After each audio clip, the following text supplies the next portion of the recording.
say. Buggity, buggity, buggity! Let's go racing! Let's go racing, boys. NASCAR racing, boys. No shortage of action at Bristol. Oh, yeah. I love this place. It's a driver's racetrack. There's going to be some beating and banging. There's going to be a lot of parts flying around him. Kyle Busch winning the Food City 500. Love it when it's four wide. Love it when it's fast. Love it when the leaders cross the pack is moving past. Love it when they're making lots and lots of noise. Can't wait to hear the double soul. Buggity, buggity, buggity! Let's go racing, boys. Let's Come go on. racing, boys. NASCAR racing, boys. Fox Sports welcomes you to Bristol Motor Speedway. A chilly, cloudy day here in the northeastern part of Tennessee, and this is the Roman Coliseum of NASCAR. Gladiators behind the wheel. Ultimate racing, often leading to ultimate fighting. It is survival of the fastest. Will front row guys, Jeff Gordon, Jimmy Johnson cruise?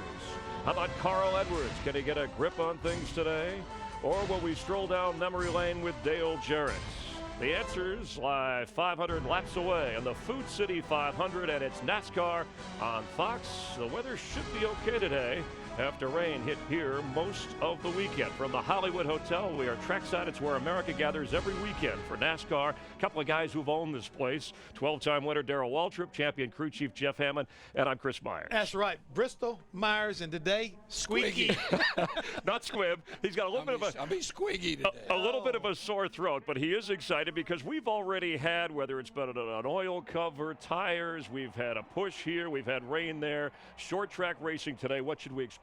Well, excitement. I mean, it's going to be so exciting. These cars, they just put on a whale of a show here, and I wish I could tell you how excited I am. I'm getting ready to say, what did he say? Well, his voice, because he was hollering to be excited here this weekend. The excitement Darrell's talking about here at Bristol is like no other racetrack we go to. And the thing about this racetrack this time, it's so unique, is the fact these guys are going to be able to go side by side like we've never seen them in the spring in recent years. So the beating and the banging and the shoving, it's still going to be Bristol. But because of the side-by-side racing, you better pull them belts tight one more time, as Larry Mack likes to say. And the rain caused the cancellation of the qualifying, so we go back to the 2007 owner points. Last time, Jimmy Johnson on the pole along with Jeff Gordon up front. So Kyle Busch won the very first race in the car of tomorrow here at Bristol last year, but in the car now on a new surface, newly tracked resurface. Kyle is hoping to add to his points lead and win back-to-back. Here comes the wild thing. You know the man I want? Kyle Busch.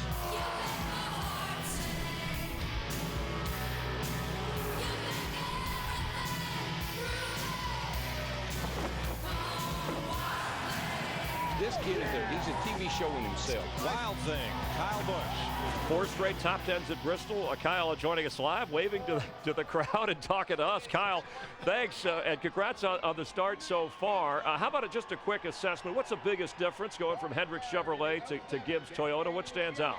Well, I mean, the biggest thing that stands out is obviously both have great equipment. You know, the Gibbs organization and working with Tony and Denny and these guys, you know, they've got their stuff together. It's no slouch over here. So, you know, to have some fun that we've had with the Gibbs organization and with Toyota so far, we've run real well and we've been fast everywhere we've been. So that's been cool. And, you know, just being able to keep it up front and, you know, keep M&Ms and Snickers and everybody, trying to get them back to victory lane, which luckily we were successful at last week. Hey, Kyle, it's a DW. I hope you can understand me. I can't hear you. What'd you say? Hey, you can't use that aggressive style today. You're going to have to be a little conservative. Yeah, you will. You're right. You know, we've got to make sure that that we go out there and we ride around for a while. I mean, it's 500 laps here in Bristol. You know, I don't think we're racing the weather today. Yesterday we were, and you know, we got caught up in that deal real early, like lap 15 or something like that. Just some impatientness by some other drivers and stuff like that got us caught up in that. But you know, here today, I feel like we'll be all right, and you know, we can ride around for a while and take it easy and let the track sort of come to us a little bit, get some rubber down, and you know, make it more successful. Kyle, I really need for you to listen to what we've got coming up next.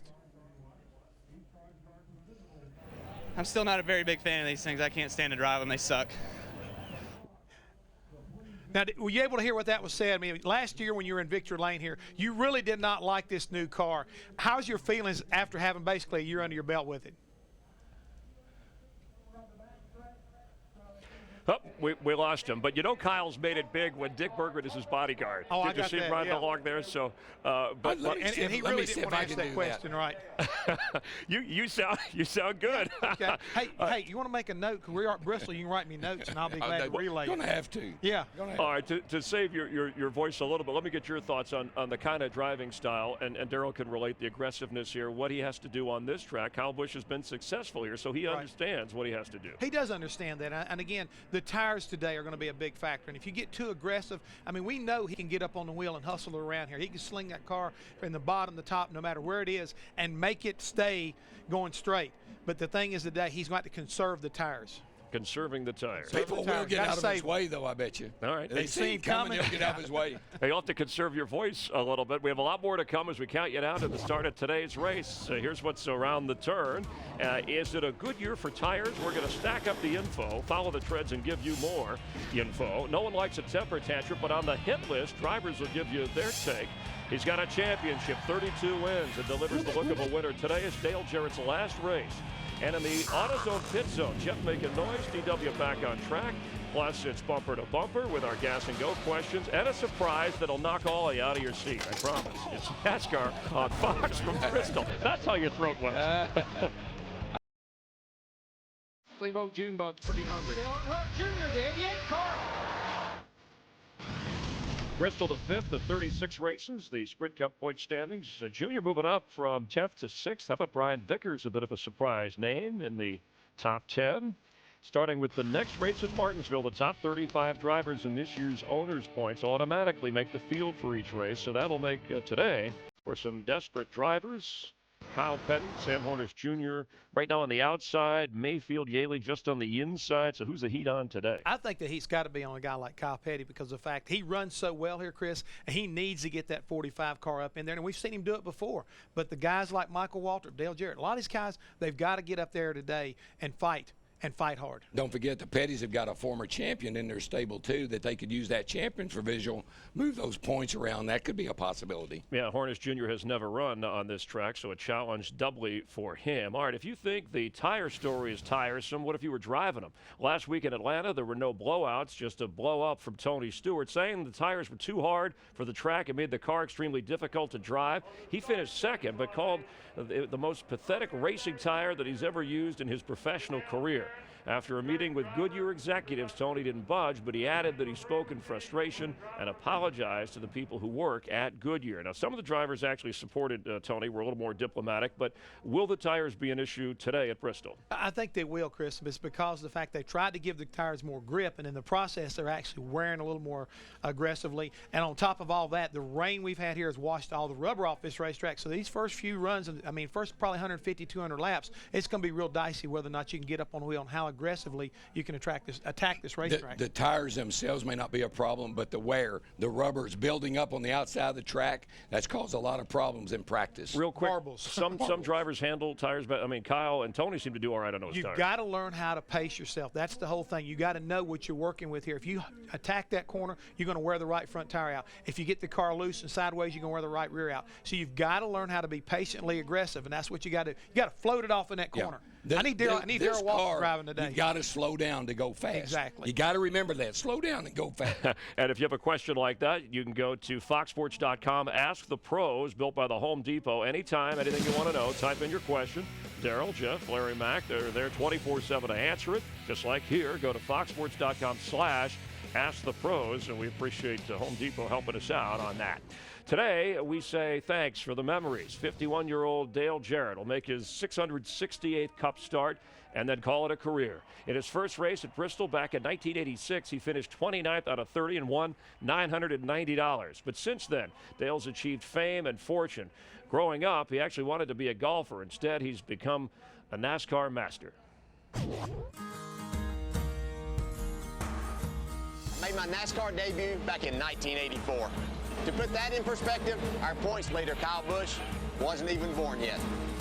I visited Victory Lane over 30 times, 3 times as a Daytona 500 champion, and once, in 1999, I was the Cup champion.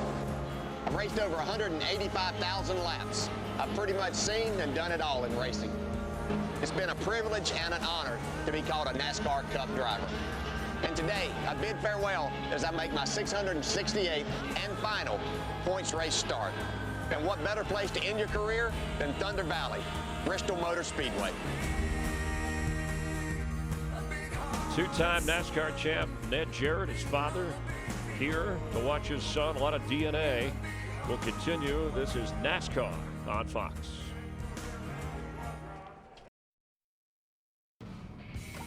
NASCAR Sprint Cup Racing on Fox, presented by AutoZone, is sponsored by Sunoco. From NASCAR to your car, Sunoco, it's what's inside.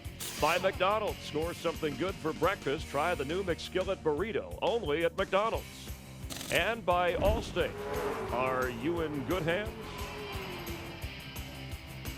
NASCAR racing boys. Oh yeah. You can get your own copy of NASCAR Love by breaking into Jeff Hammond's glove compartment. Thanks a lot, guys. All right, or no, you can download the song from iTunes, or you can get the ringtone from Jamster.com. And time to download our NASCAR news and notes. And sweet news for Dale Earnhardt fans. Hershey will honor the legendary driver with a collection of candy bars that have images of Earnhardt and his 3-car available soon. Meanwhile, Roush Fenway Racing has finally decided not to appeal the penalties that NASCAR imposed for a loose oil cover on Carl Edwards' 99 car. Remember, that happened after he won the race in Las Vegas. After much consternation, the cat in the head said, we're not going to appeal.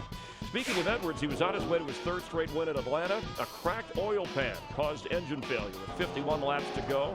The problem, according to the team, has been diagnosed and corrected for today and the rest of the season. And gracias to Brian France, who traveled to Juan Pablo Montoya's native country of Colombia to support his charitable foundation. Formula smiles and helps with the quality of life for children through sports. And the prices are high at the pump, but we're always on time for you. Gas and Go, you're on the clock, and the total time of 2:15. Darrell, we start with you. Hang in there. Generally speaking, is Tony Stewart being up on a soapbox, is that a good thing for NASCAR? Well, it's not a good thing for NASCAR. We only have one tire company. We got to take care of them. Now, we want them to build good tires. But in my career, a good tire was a safe tire. And you got to have some performance, but you got to have safety.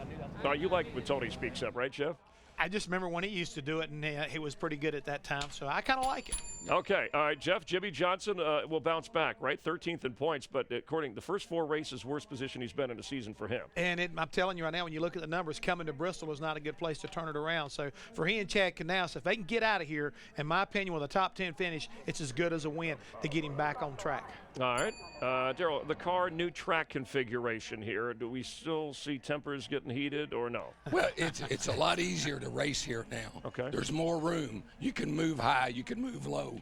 Before, you had to root a guy out of your way to get by him. Now you can dime in the corner, set him up, make a clean pass. What I don't want to see, I don't want to see these guys pointing out the window. Okay. Pass me over here. Okay. That's not Bristol. You race. You race. All right, good. I was getting ready to say, boy, we're in Bristol. What are you talking about? There's going to be some people getting mad. All right. No.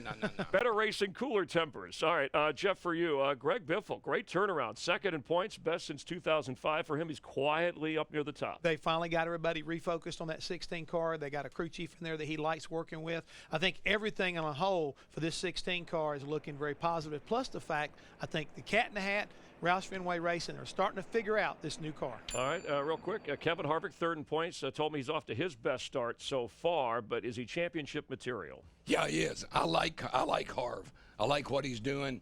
I like him in the trucks. I like him in the nationwide, and I love him driving Childress. He's 29. Watch this kid. He's gonna be up there this year. All right, off to a great start. And both of you will start real quick. Your favorite Dale Jarrett memory? Oh, it's real easy. I love it when they did the commercials. I thought that the commercials that he did, as far as driving the truck, they were just humorous, and I liked seeing them. Yeah, well, I like the Dale and Dale show. I loved it when his dad was calling him home to that Daytona 500. That first victory, that was exciting, and it was fun to listen to. Yeah, some will remember the Shane Meal, the helmet thing, but that's that's not one of his best. That's moments. Bristol, isn't it? All right, hey, Dan, we thank you, Dale. His final race here, and to play AT&T's Fantasy Racing Challenge, text in the car you think will win it, 2258. Play all season long. You have a chance to win $31,000 plus other great prizes. Ned Jarrett on the call. Darrell talked about a great moment for Dale Jarrett at the Daytona 500. It's the Dale and Dale show as we come off of turn 4. Come on, Dale. Go, baby, go. He's going to make it. Dale Jarrett's going to win the Daytona 500. Oh, can you believe it? Way to go. Hey. Man.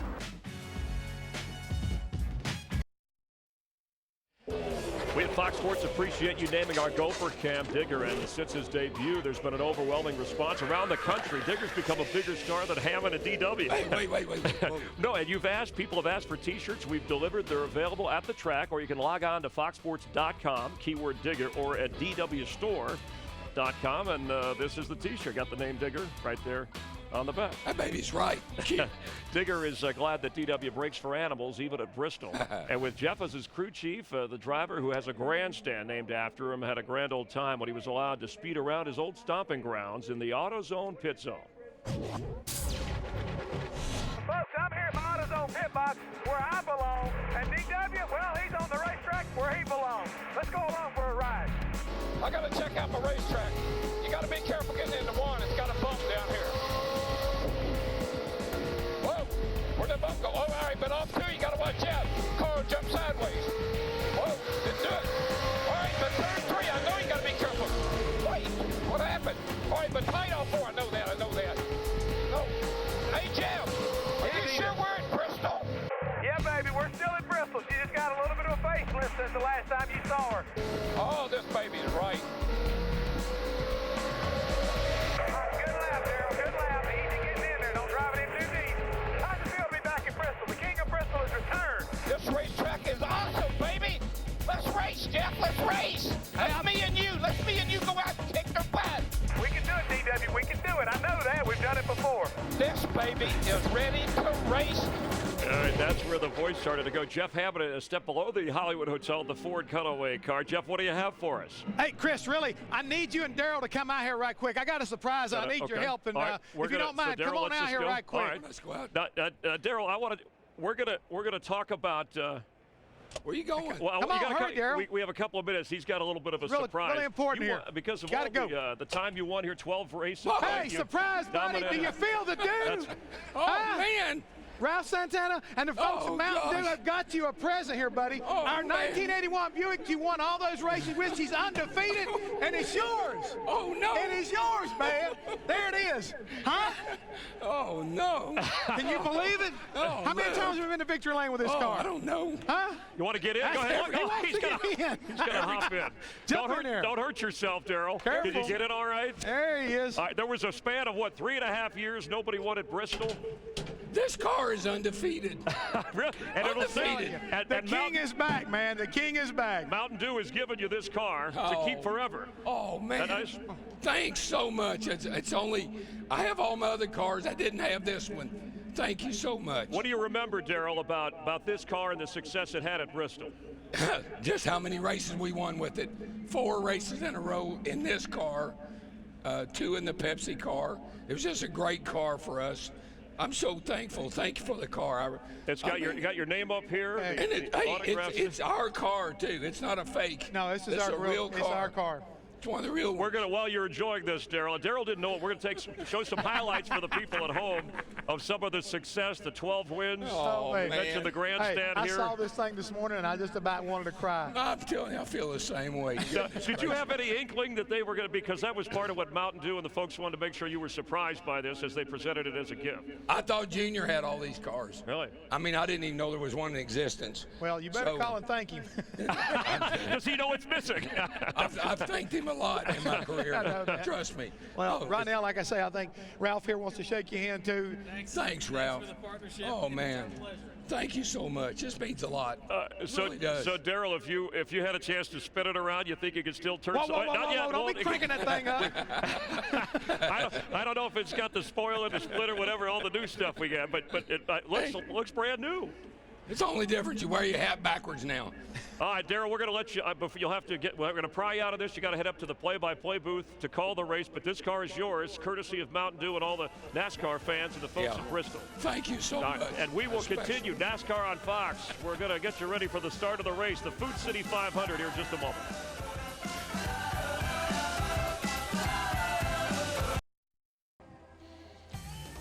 And And we welcome you back live here at Bristol Motor Speedway, NASCAR on Fox, and that is the Buick. Here is the surprise. Darrell Waltrip, who won, as we said, 12 races, didn't know that this car was going to be given to him as a gift, but a bit of a surprise. He used to hop in and out of that thing a little bit earlier in the day, but look at that. It looks like you guys teaming up another, like you were in victory lane here. Oh, I'm telling you, Chris. I mean, I saw that car this morning, and it wanted to bring tears back to my eyes because, again, we've had so much fun and we dominated. That car sat on the pole 3 times here. The worst it ever start was 8. Again, undefeated. I mean, it's not too many times you get a chance to look at a car like that went on to not only never lose a race here, but won 2 championships back to back. Left an impression on guys. You know, Dale Earnhardt Jr. has a new paint scheme in today's race. The 88 car, the National Guard. He also is going to have a new one. It's going to look a lot like the old Mountain Dew car. Mountain Dew. Okay. Again, just like we looked at a minute ago. They're going to run a kind of like a Darlington is when he'll unveil this. We got the early model right there. So. And there is today's paint scheme with the National Guard mixed in with, of course, Mountain Dew. I want to talk and amp energy. Of course, we're amped up about the race today. Talking about guys who've had success here, we mentioned Kurt Busch. Jeff Gordon, who is a 5-time winner here up front, right, with Jimmy Johnson, has had 2 DNFs so far this year, but actually is not unhappy with the way that he's run. How's that? No, well, they've been competitive, and that's the key thing right now. And talking to Steve Letarte and all these guys, they've been pretty happy with the fact that they can be competitive. And with Jeff Gordon starting up front, well, you better watch out. He might have something for us. A crowd of more than 160,000 gathered here at Bristol Motor Speedway. This place sells out faster than a Larry the Cable Guy concert. 52nd consecutive straight sellout at the track. Let's head down for opening ceremonies. Ladies and gentlemen, would you please rise for the presentation of colors by the Air Force Combat Climatology Center in Asheville, North Carolina. And please remain standing and remove your hats for today's invocation by the Reverend Mike Rife of the Van Sant Church of Christ in Van Sant, Virginia. Dear God, we thank you for Bristol Motor Speedway, and we thank you for Food City. And we're grateful that they can come together and work together and bring to this area an event such as this. We ask that you continue to bless and use Bristol Motor Speedway, Food City, and all of their associates. We also ask for your guidance and protection in all the events this afternoon. In Jesus' name, amen. Please remain standing for today's national anthem by country artist Danielle Pack. Oh, say, can you see by the dawn's early light what so proudly we hailed at the twilight's last gleaming, whose broad stripes and bright stars through the perilous fight o'er the ramparts we watched were so gallantly streaming, and the rocket's red glare, the bombs bursting in air, gave proof through the night that our flag was still there. Oh, say does that star-spangled banner yet wave o'er the land of the free and the home of the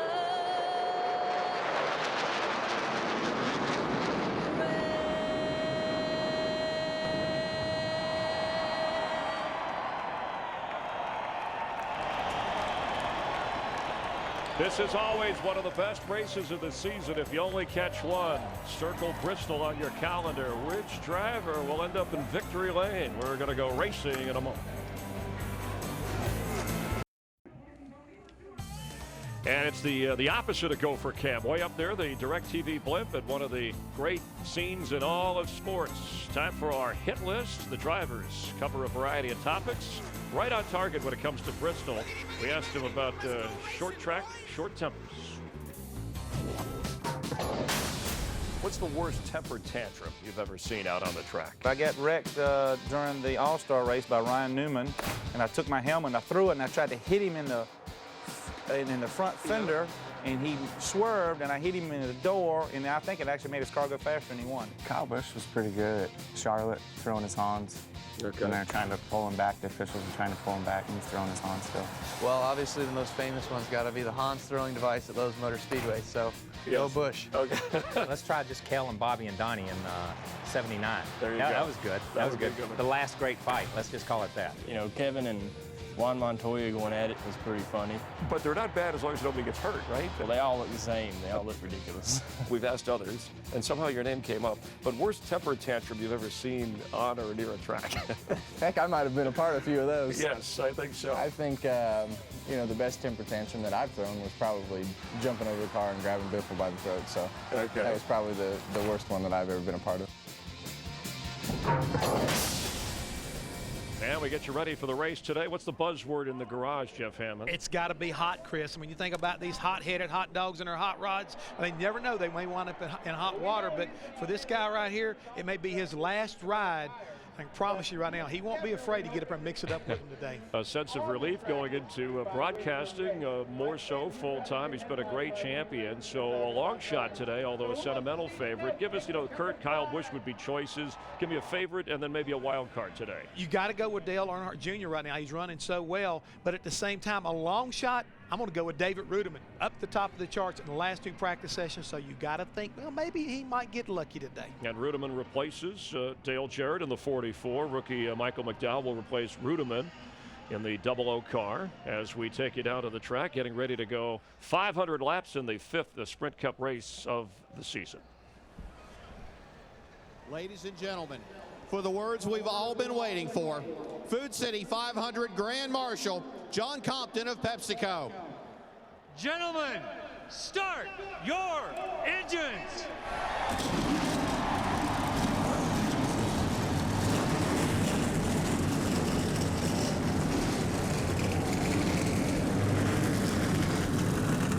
Can 22-year-old Kyle Busch win back-to-back? Will Greg Biffle get into victory lane? Will it be Jimmy Johnson or Jeff Gordon for Hendrick? Stick around. We'll find out. NASCAR on Fox.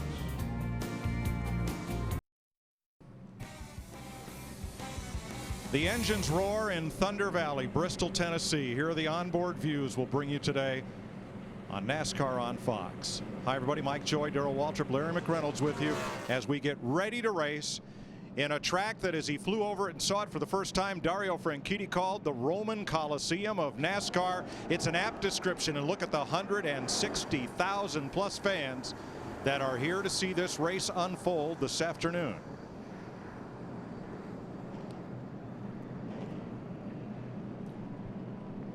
.43 cars at the ready. The pace car leads them off pit road with last year's champion Jimmy Johnson on the pole with Jeff Gordon. The field set by last year's points for the top 35, then winning drivers and champions, and then this year's point standings to fill out the 43 positions. Here's a look at your starting lineup. One very special driver in this field and one of his former crew chiefs, Larry McReynolds, set to have a word with him. Hey, Dale Jarrett, this is Larry McReynolds in the Fox booth. You got a copy, buddy?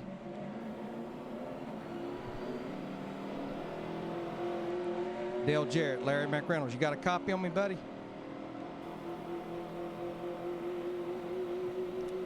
We'll try and check back with Dale. We'll go to the B channel.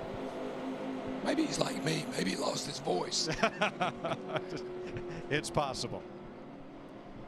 668th career start for Dale Jarrett. Earlier in a convertible, Corvette convertible, his dad Ned, two-time champion, drove Dale around for a wave at the fans. It's a very emotional day, as it is every time we come to Bristol. Hi, everybody, and welcome high atop this great world's fastest half-mile speedway with its compound banking and the COT making its 3rd appearance. We got a lot of storylines today, but the Jarrett family is pretty special to all of us, and I'm getting choked up here, Darrell, and you're out of voice. So, Larry, it's a big day. Well, it is, but this is our first short track race of the season. I think all these guys, they've had old Bristol circled on their calendar. We have some unknowns. We had a heavy rain go through here last night. The racetrack is what we call green. There's no rubber, and I think we're going to have a lot of guys that are going to be out of control when they drop this green flag, and I think it's going to be interesting to watch the comers and goers. You've got Ryan Newman, who had a fast race car. He'll be at the rear of the field because of an engine change. And how about Sam Hornish making his first start here? He's up there on row 4. It's going to be big for him when they drop this green flag. Well, I went through what Dale's going through 8 years ago, and I rode around with tears in my eyes the whole time. I'm sure he will too. Ready to race in Bristol, Tennessee. We'll mention Dale Jarrett will compete in the Sprint All-Star race in May, but this is his final Sprint Cup points race. Make it a great day with the perfect balance of flavor and refreshment. Just turn left and enjoy Budweiser, the great American lager.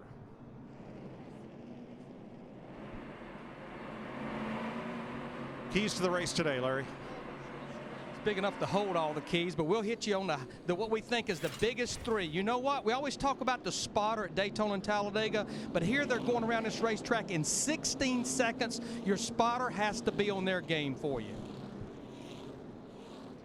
Keep the car good on exit. Where you beat people at Bristol is from the middle of the corner off. You don't beat them getting in the corner. You make that thing rotate, stay in the throttle off the corner, you'll win the battle to the next corner. And you know what? One simple word, all capital letters, 500 laps, 3.5 hours, just plain old survival. Stay around, be on the lead lap, and see who's left. This track has been compared to flying jet fighters in a gymnasium. It's also been described as when you run 500 laps here, it's like riding 500 laps in a clothes dryer, and by the time you're done, somebody's lost a sock or two. It's a very unique speedway, and we are set to go for 500 laps. Ned Jarrett atop the flag stand, 2-time champion and a great inspiration and father figure to many of us in this sport.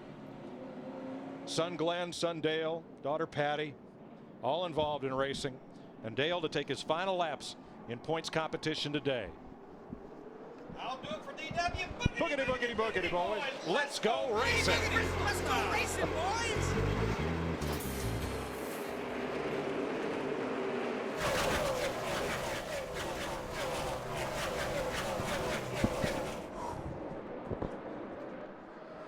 Johnson leads the first lap. Does he have a deal with his teammate to lead lap 2? Doesn't look like it. Here comes Kenseth on the outside. Hard to make a deal here. You make a deal to let somebody else lead a lap, you'll go from first to about 20th. Matt Kenseth wasting no time trying to establish the outside groove.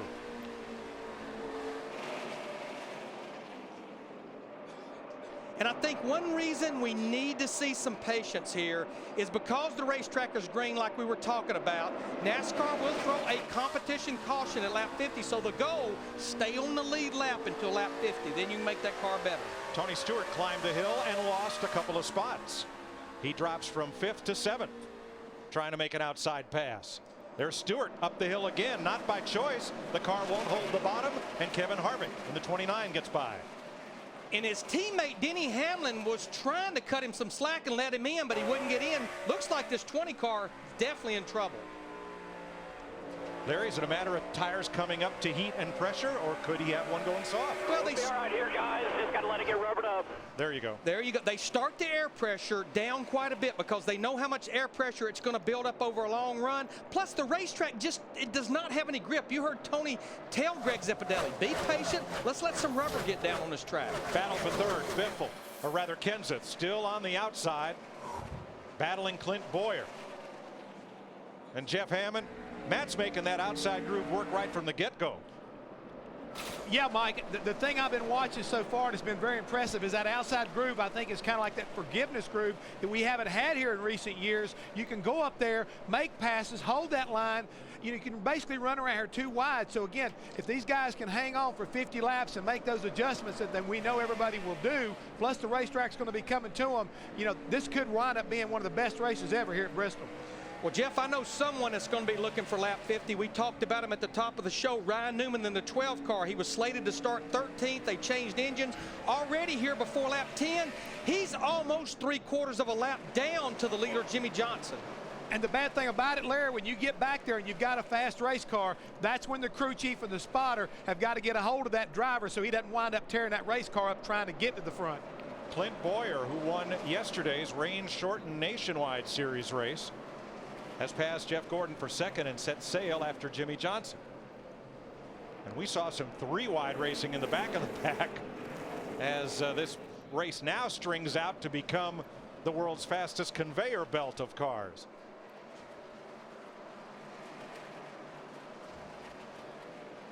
From the air, you see the leaders not too far away from catching the tail end of this pack. Talked about Ryan Newman. He's put a little cushion in between him and leader Jimmy Johnson. He got by Jeremy Mayfield, Mike Skinner in the 84, and Dave Blaney in the 22. But now the leaders are in the same corner as that group. That car just hit the wall. A struggle to stay on the lead lap here in the early going. And that lead battle is heating up. Here is Boyer underneath Johnson. No fight, no contest. Let him go. Well, the thing about it, Jimmy Johnson's a smart guy. He knows if he fights Clint Boyer, that will bring Jeff Gordon in the 24 and that other group right up to him. You don't want to push the issue this early in the race. Casey Mears had a look in underneath Matt Kenseth. Mears in the 5. He was good in practice. 3 Hendrick Chevys in the top 5. No Chevrolet has yet gone to victory lane this year. And does Casey Mears, does he ever need a good run? He's one of those guys that they talked about in the pre-race. It's in the danger zone of falling out of the top 35 in owner points, and he wants that position for Matt Kenseth in the 17. And Tony Stewart drew a bead on Kevin Harvick, couldn't make the pass. Things stacking up off turn 2. Jeff Burton had to roll out of the throttle to keep from getting into Mears, and Burton's got a mirror full of his teammate Harvick. Then it's Hamlin, who was fastest in the first practice, and his teammate Tony Stewart.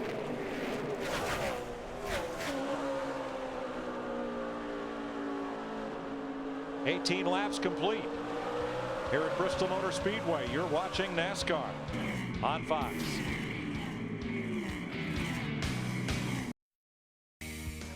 NASCAR Sprint Cup Racing is presented by the auto parts experts at AutoZone. Get in the zone. AutoZone. And sponsored by DirecTV. NASCAR Hot Pass only on DirecTV puts you behind the wheel. By Chevy, the most wins in NASCAR history. That's an American revolution. And by Sprint, welcome to the 2008 NASCAR Sprint Cup Series. Speed is beautiful. 28 laps complete. Clint Boyer, the new leader. Our aerial coverage is brought to you by DirecTV. NASCAR Hot Pass only on DirecTV puts you behind the wheel. There's the conveyor belt. Conveyor belt of race cars. And look at that, not an empty seat in the house.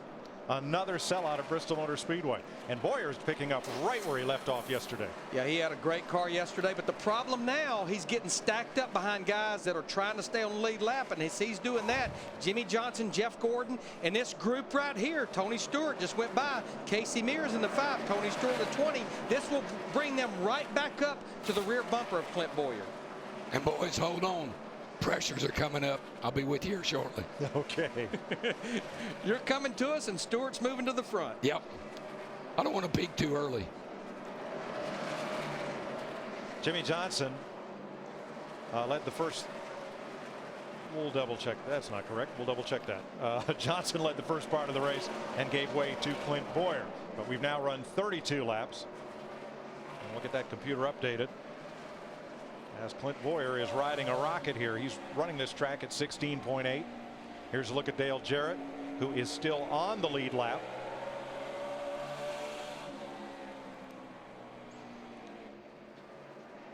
Yeah, Dale is right now, he went a lap down just about a lap ago to Clint Boyer.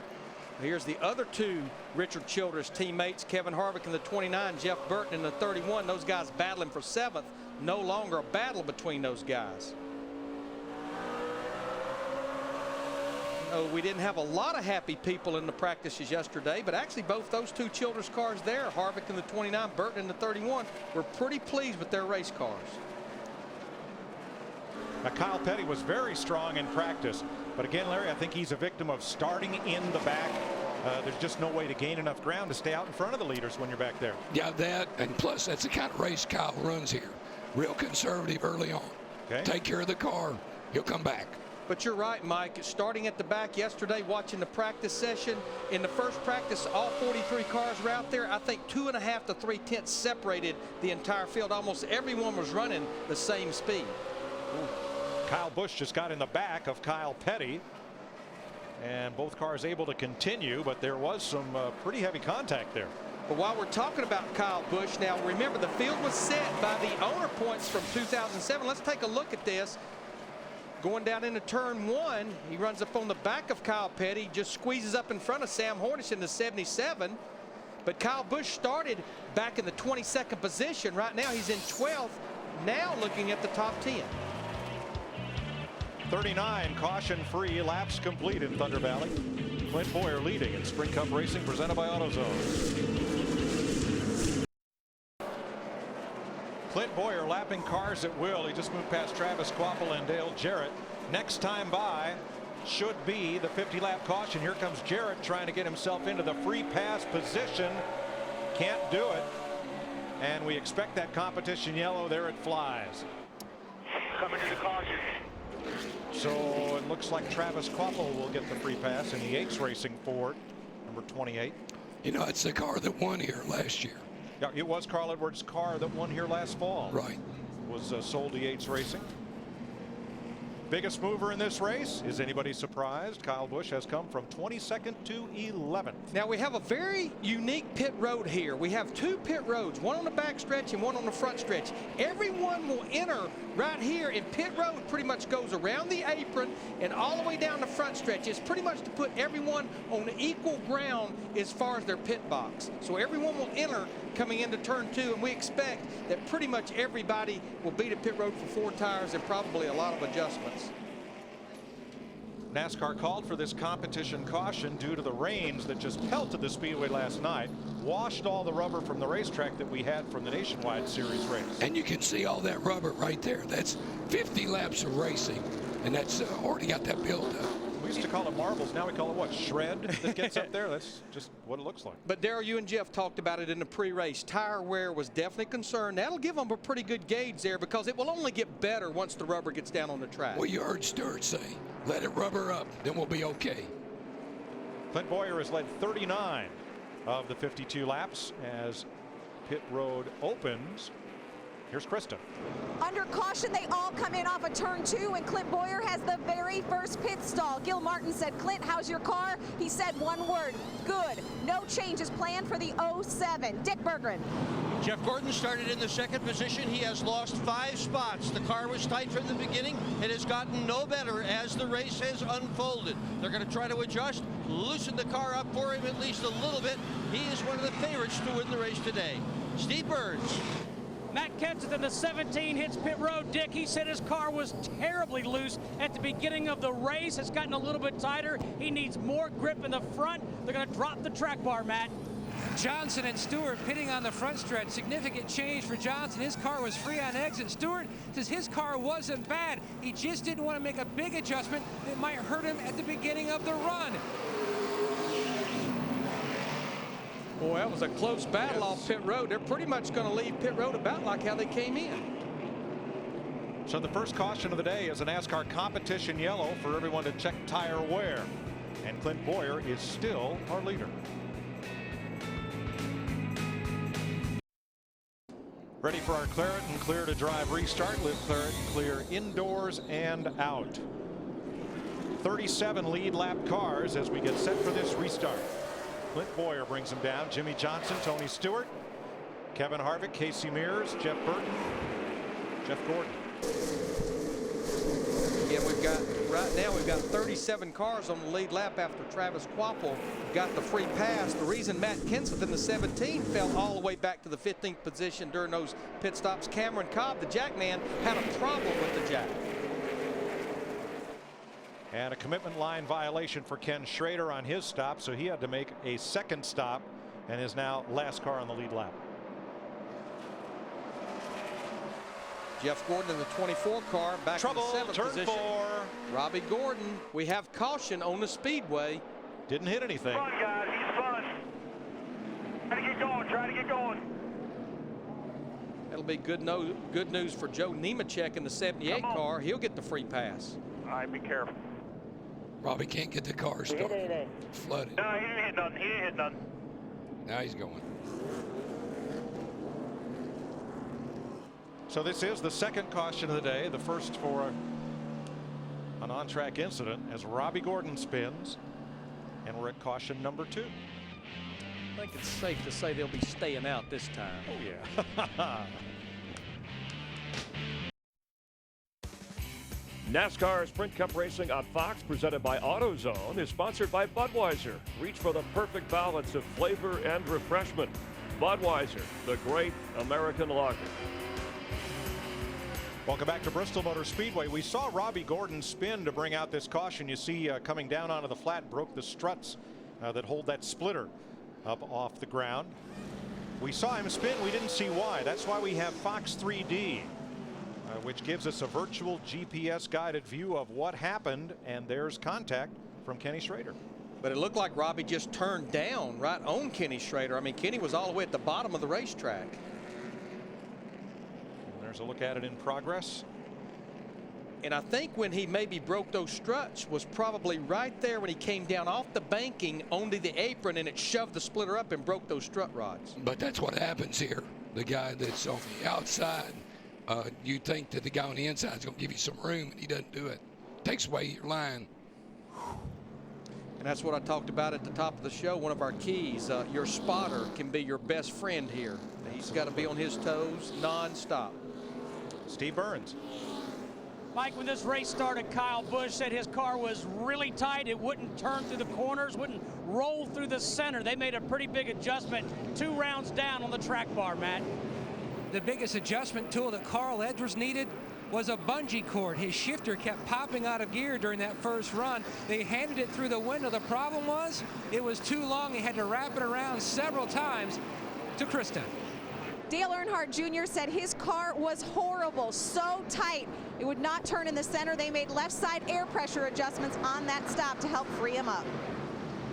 Joe Nemechek got the free pass as we get ready to race once again in Bristol. 65 laps complete. And I would be pretty concerned if my car was tight and not turning now, because we know when this thing gets rubbered down, and we're not going to go this time, when this racetrack gets rubber on it, we saw it yesterday in the Nationwide Series race. We also saw it in practice yesterday, Dick Berggren. They get tighter as you go into a run, Dick. Well, Kurt Busch's car is definitely tight right in the middle of a corner. He is a 5-time winner here and one of the pre-race favorites, but he had to start deep in the field, 36, because of that point swap that was done early in the year. And right now, Busch has worked his way up to 24th from 36. They've adjusted the car to try to make him faster. Kurt and Kyle, the Busch brothers, with Ryan Newman, who changed engines and started in the back, the biggest movers of this race so far. See Paul Menard there in that 15 car. We actually watched him yesterday in practice. He looked awfully good. They waved off the restart due to some debris on the back straightaway that they're going to clean up. There's a look at Paul and Eric Almirola right behind him, 16th and 17th place. Here are some of your Chevy drivers to watch. Chevrolet trying to break into victory lane for the first time in 2008. Kurt had told me that he has to drive this track really different than what he used to since they've redone it. Yeah, after the race a year ago, in fact, Darrell was part of the demolition crew. They dug all the concrete up and put a complete new surface before we came back in August. And it's really, really smooth. I mean, it's so smooth. We're on 1 to go. Let's give an attaboy to Joe Nemechek's crew, because on the competition yellow, they got him out first of the cars 1 lap down. That put him in position to get the free pass, which he did. Nemechek is back on the lead lap.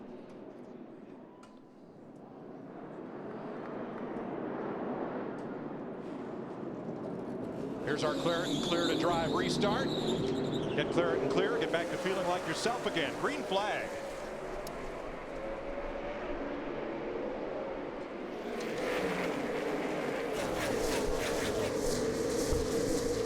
what, Mike? We're going to work on getting old DW cranked up before the end of this 500 laps. So while we're working on him, what do you think? Crank it up.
.73 laps go on the board. Clint Bowyer again running away from Jimmy Johnson, Tony Stewart, Kevin Harvick. Dale Jarrett right now in the free pass position, one down. But here is the danger zone right here. This all stacks up from here on back. Yeah, I was going to say the danger zone is from here all the way to the back of the field right now. Jeff Burton with a crossover move on Casey Mears. He tried the top. That didn't work. Now Burton goes to the bottom. He gets the spot. Yeah, this has been a battle for fifth, and it's been going ever since the restart. Second place, Tony Stewart takes it from Jimmy Johnson. As you watch Greg Biffle, Kyle Busch try to bust their way up through smoke to second. I just believe on the long run, the one car that Clint Bowyer will have to contend with is that 20 car of Tony Stewart. All three of Richard Childress's cars now in the top 5. And 5 of the top 6 are Chevys. Stewart's Toyota, the only other make represented in the top dozen. And it looks like Bowyer's just picking up where he left off yesterday. Cruise control right now, Darrell. Yeah. 16 flat, his last lap. Yeah, what we saw in practice yesterday is on into a run. If you could run 16 O's and 16 teens, you were actually pretty good. Now here's Denny Hamlin challenging Casey Mears in the 5 car. Denny in the 11. This is a battle for 6th. When you look at Denny Hamlin in the 11, we've talked about Tony Stewart in the 20. 1 year ago, the two of those cars dominated this race. Denny Hamlin had a fuel pickup problems. Tony Stewart had a fuel cable problem. Kyle Busch won the race driving for Hendrick. Speaking of Kyle Busch, he just moved past Greg Biffle, moving up into 8th place. As Harvick draws a bead on Johnson, this will be for 3rd. This has not been one of Jimmy Johnson's better racetrack. I know Chad Canals was really pleased the other night. They would have liked an opportunity to qualify, but he said, you know what, we will not turn down this #1 starting spot, which gives you the #1 pit selection. Last year, Johnson won 4 of the 6 short track races on the circuit. The 2 he did not win, the 2 at Bristol. Matt? Mike, if you look at Jimmy Johnson's past 5 races here, you'll understand why he felt like he already hit the lottery. Started P1 due to starting by points, has one of the best pit stalls on pit road, and then he told crew chief Chad Canals, the car just feels so fast. It is working so well so early, which was music to Canals' ears, because this has been one of those places where they have struggled in the past. Right now, he's just riding in form. Thanks, Matt. Kyle Busch has climbed to 7th. Biffle up to 8th. And here's a look at Juan Pablo Montoya in the top dozen where he's been all race. You know, I've been watching him, and he's one of the guys that really wanted an opportunity to qualify on Friday. Because of the point situation, he started in 21st. He's by far the top running Dodge right now. He's moved up to 12th. I talked to Juan this morning. He said, I'm telling you, if I can stay out of trouble, I've got a good race car for today.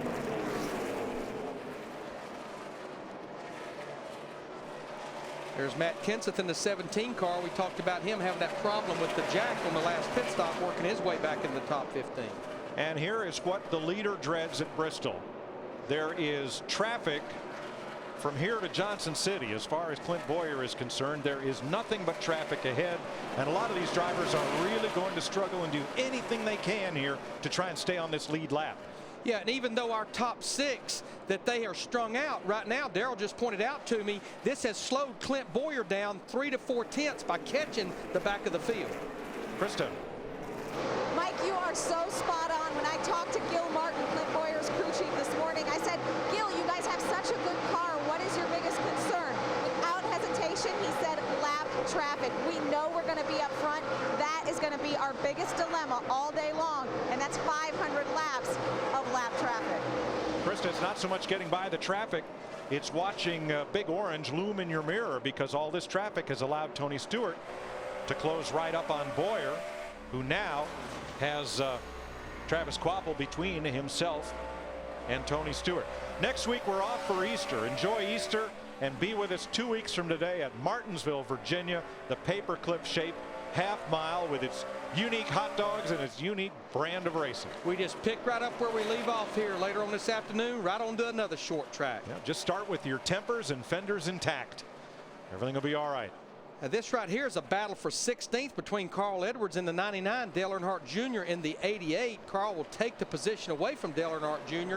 Coming in here, we talked about Chevrolet being shut out. Who would have ever believed 4 races into this season that Hendrick Motorsports would only have 1 driver in the top 12 in points? It's the guy we're riding with, Dale Earnhardt Jr.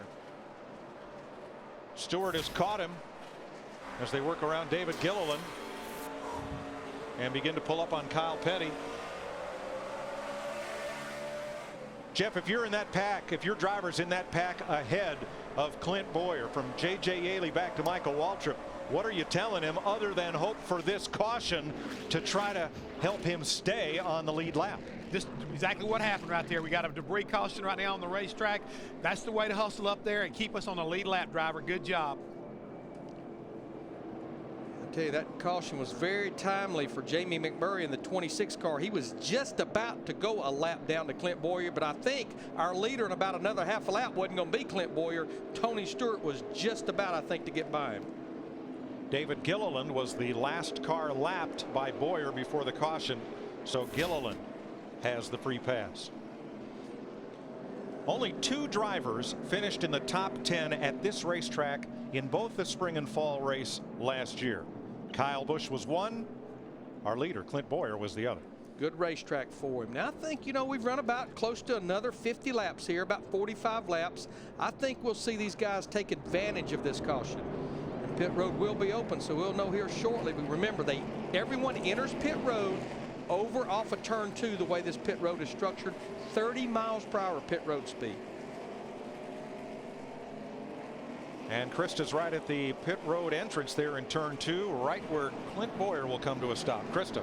And that is exactly what he is doing. He's bringing his Jack Daniels Chevrolet to a stop, and they are so good right now. No adjustments. Again, for the second time today, it's just 4 tires and fuel for the 07. Dick.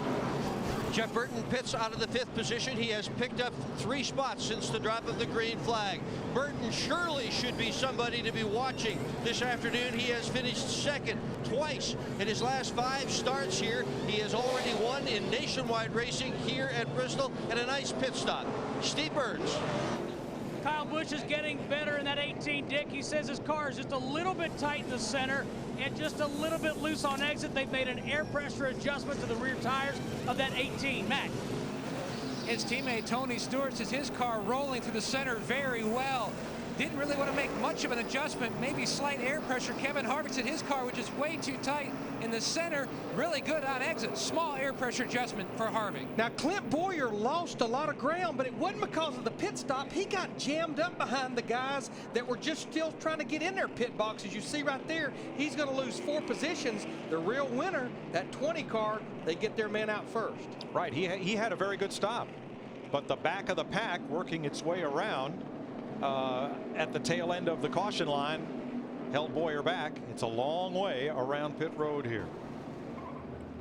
Let's go downstairs. Chris. All right, Mike, quick AT&T race break with Jeff Hammond from the Hollywood Hotel and a look down below at Bristol Motor Speedway. How about Greg Biffle? Came in second at points, started 14th. A hot driver here. He's done well at this track. Never won, though, on a short track. Moving on up. He's definitely moving on up. His car looks like it's working really well around the bottom of the racetrack. And the key thing is, and Larry McReynolds talked about this early on, you're going to win this race by running from the center of the turn back to the start-finish line or back to the middle of the back straightaway. That's what I'm seeing in Tony Stewart's car, Greg Biffle's car, and our former leader, Clint Boyer. His car was working really well in that area, and that's where they're making a lot of ground right now. And Clint Boyer leading for the first time in 4 races at this particular track. This has been an AT&T race break, and the top 4 car numbers picked by our viewers to win today's race. Here's a look at those. Watch our pre-race coverage every week to play along, and we hope you win. Let's rejoin Darrell, Larry, and Mike.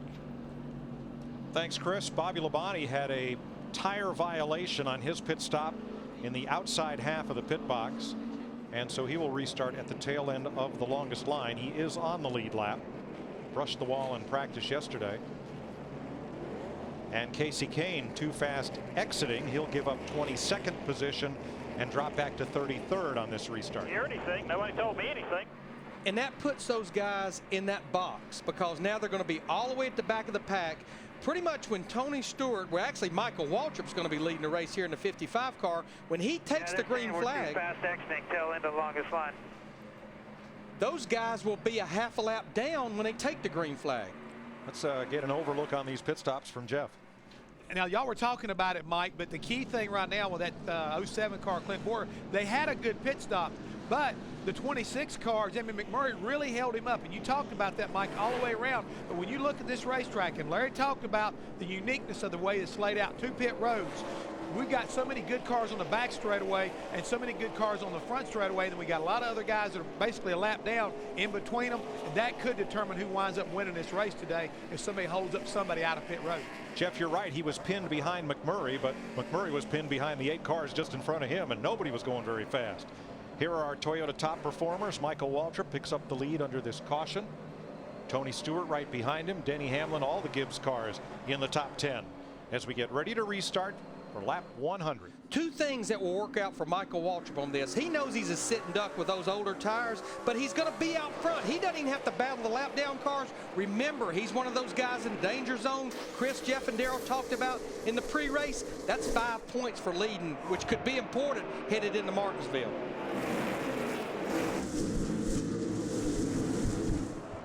Michael Waltrip leads under green. Here at Martinsville, Tony Stewart wants the lead. He's got the bottom.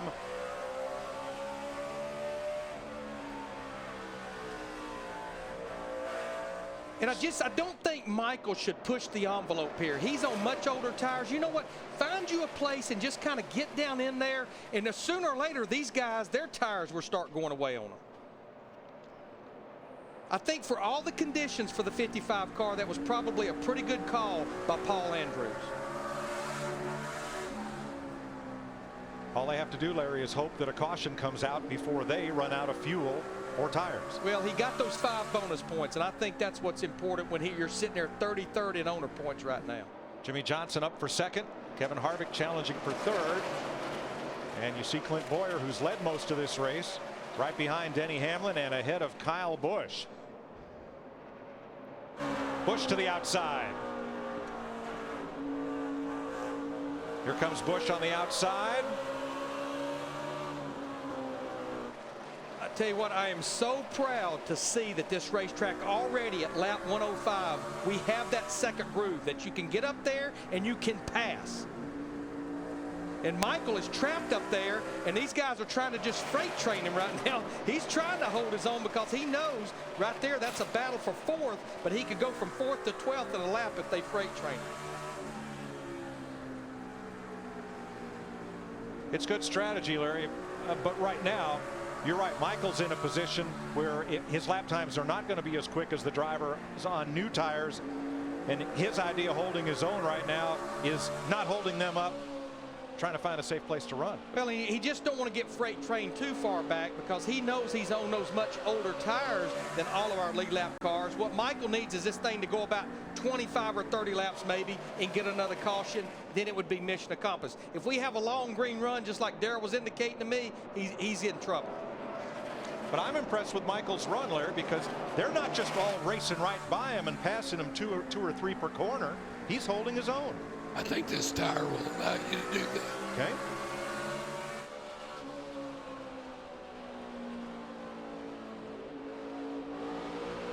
Jeff Burton getting past Michael for 7th.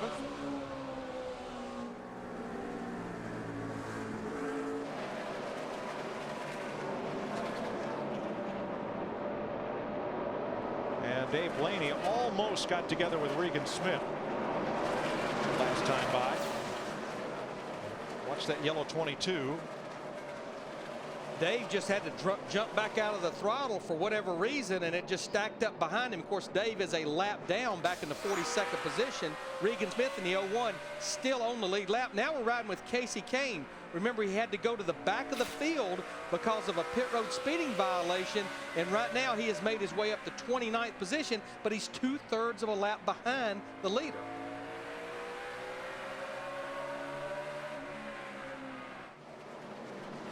Eric Almirola in the number 8. Mark Martin returns to that car in Texas. Battling one Pablo Montoya, that's for 14th, with Carl Edwards and Paul Menard part of that mix. Pretty impressed by that run by Eric Almirola. He has a start here back in August, but he got very little practice time. They lost an engine in practice, and he struggled in the race, but pretty impressed so far as he's up there in the top 15. Now we got a battle for 3rd between Denny Hamlin and 11. It's not going to be a battle that's going to last long. Hamlin will take that position away from Kevin Harvick. Matt Yoakum is the handling going away on the 29. Matt? We'll get back to him, Larry. You hear Harvick pick up the throttle as Kyle Busch gets past Clint Boyer. And he's going to, thought he might bring Jeff Burton with him, but Burton drops into Boyer's tire tracks because this battle's not over. Kyle Busch has found a groove up there in that 2nd lane. Now it looks like Boyer's going to prevail, but it just seems like Kyle, he has found something up there in that 2nd groove. Now Boyer and Burton continue to work the bottom.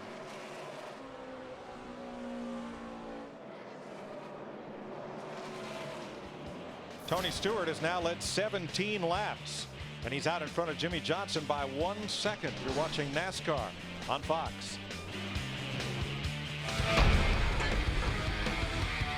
Ooh, the plot thickens. Stay tuned for more NASCAR on Fox.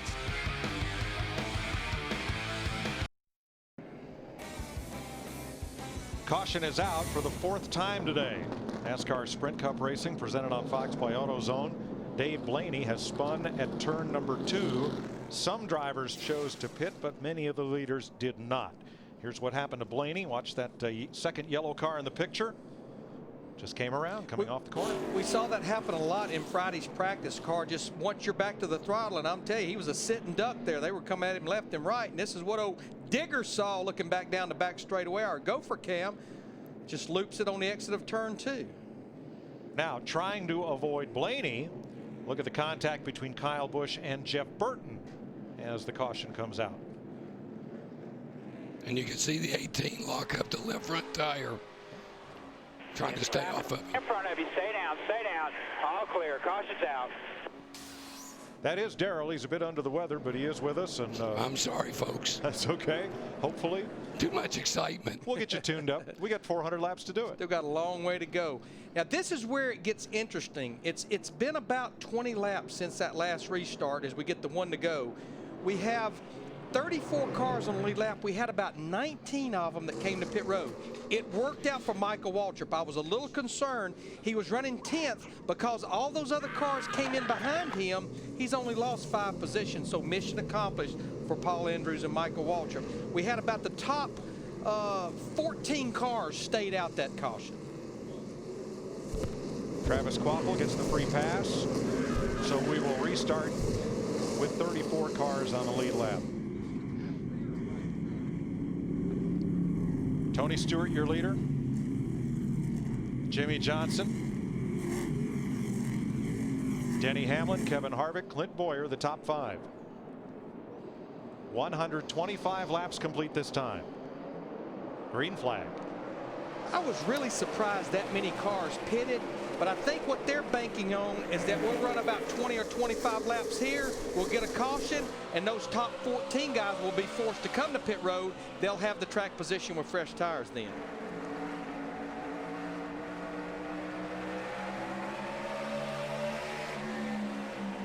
This is where the spotter earns his money, because he's got to keep track of who's got fresh tires and who doesn't to help his driver navigate through. Steve? Mike Martin Truex Jr. in the one car says his car is a little snug, but he said on several occasions the front end is bouncing in the middle of the corners. In this place, even though it was just resurfaced, and Darrell did the drive around yesterday, talked about how bumpy this place is. It's almost like a concrete highway that's had a lot of time put on it. You get those bump, bump, bump, bump, bump, bump. And when this air pressure builds up in the tires, which it will over a long run, that even magnifies the problem.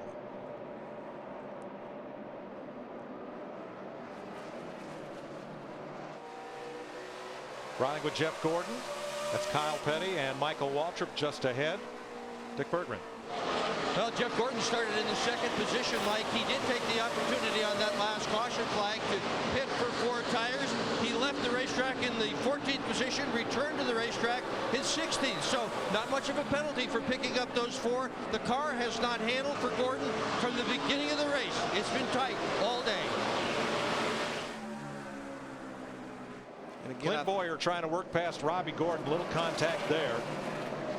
And Gordon's car has been loose all day. Usually he likes to drive it loose. But watching Robbie Gordon, this takes loose to a whole nother dimension today. He has had his hands full. Again, he had that caution that he brought out back on lap 60. Right now, Robbie is 1 lap down back in the 36th position, trying to get up there and battle Dale Jarrett in the 44 to be the first car lap down. Should we get the caution, he'd be back on the lead lap. Jeff Burton gives it a try inside of Robbie.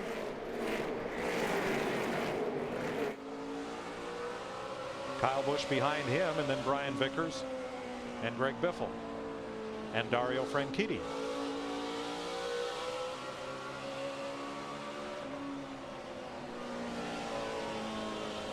All right, Kevin Harvick running in 5th place and kind of in a little buffer zone. Matt pretty much by himself right now, and you don't often hear that at Bristol.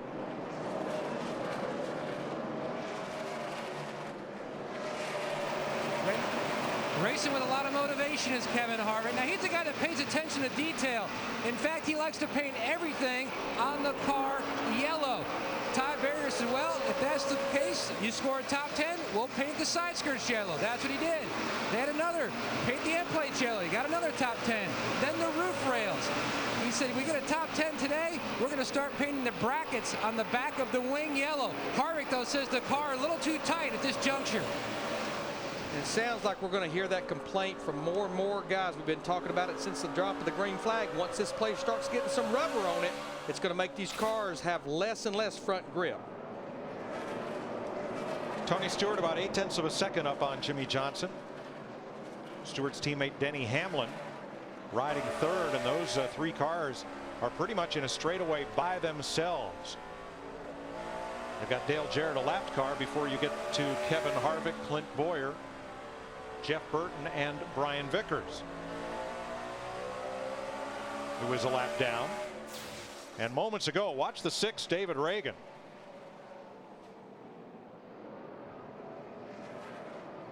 Well, David was on the bottom of the racetrack as David Rudiman in the 00 changed lanes on him.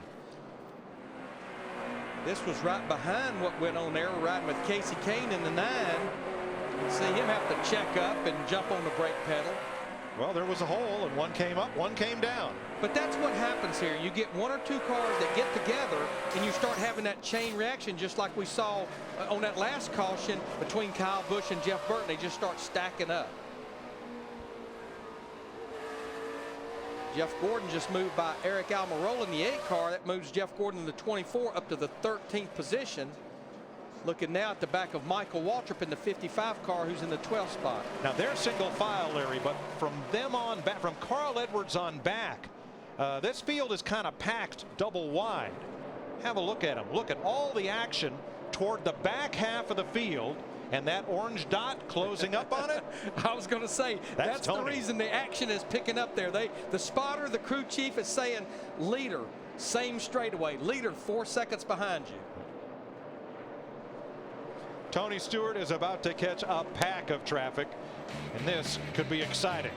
144 of 500 laps complete in the Food City 500. NASCAR Sprint Cup Racing on Fox, presented by AutoZone, is sponsored by Domino's. You got it hot, you got it to your door. Domino's, you got 30 minutes. By Wrangler, makers of Wrangler Jeans Company. New fits, new styles, great comfort. And by Allstate. Are you in good hands? Now, what do you think? Would Casey Kane rather be chased by those girls in the Allstate commercial or by the number 20 car that's trying to put him a lap down? We know you don't like to watch commercials, but you know what? It doesn't get any better than that driver's uniform that he's wearing. And we had Casey Kane on our trackside show Friday night. He told Darrell, Jeff, and Steve, that was me. I was doing all the dancing. I'm not a great dancer, but that was me. That's great. Nice suit. Here comes Tony trying to put Kane a lap down, not because Casey's a slow car, but because he had that pit road penalty. He doesn't have a great car, and when you're put in the box of at the back of the field, then obviously you see in just a few short laps that 20 car of Tony Stewart has caught him. Now what Casey's going to try to do if Tony gets by him is stay hooked to the rear bumper of that car and be the first car lap down, but I don't know if Tony's going to get by him with ease. But Jeff, look at the traffic here. If Tony goes to the outside to pass Casey, there's Elliott Sadler. If he goes to the bottom, there's Kyle Petty. There's nowhere to run here, nowhere to hide, and nowhere to pass. No, but Mike, right now is when you got to be patient. Tony Stewart, now he's got the bottom line, what he was looking for. He got underneath the 9 car right there, so he's got to run on Casey. If he can hold him, that's the key part. Now that's where the spotter and the crew chief have got to be on the radio telling Smoke, got to be patient, buddy. Got to be patient. Work him good. Just be smooth, and let's don't tear the front fenders off of it. But again, when you're leader, everybody's trying to follow you, but everybody's in your way at the same time. So you've got to be patient and work your way through the traffic. It will open up if you'll just be smart. Just ahead of Stewart, Elliott Sadler on the right, David Rudiman, Mike Skinner again, Jeremy Mayfield, and then Dale Earnhardt Jr. I was going to say that the best friends that Dale Earnhardt Jr. has right now are these lap down cars plus David Rudiman. And David is still a lead lap car, had one of the fastest cars in practice every one of our practice sessions, but started at the back, and here he's trying to stay on the lead lap here at lap 162. The jam car in this bunch is the 70. Jeremy Mayfield is 2 down and about to go 3. Rudiman trying to get past Mayfield, and they touch. But while this is all going on, you see it there. There's the Lowe's car, the 48 car. It's bringing him right up to the rear of the 20 car, as well as Stewart's teammate, Denny Hamlin. Tony just has to be so careful here to keep all 4 fenders on the car, hold on to the lead, and now he's got room because, wow, Sadler went way to the high side on Mayfield, and that gives Stewart room underneath the 70. He's going to clear Mayfield and then set off after Rudiman.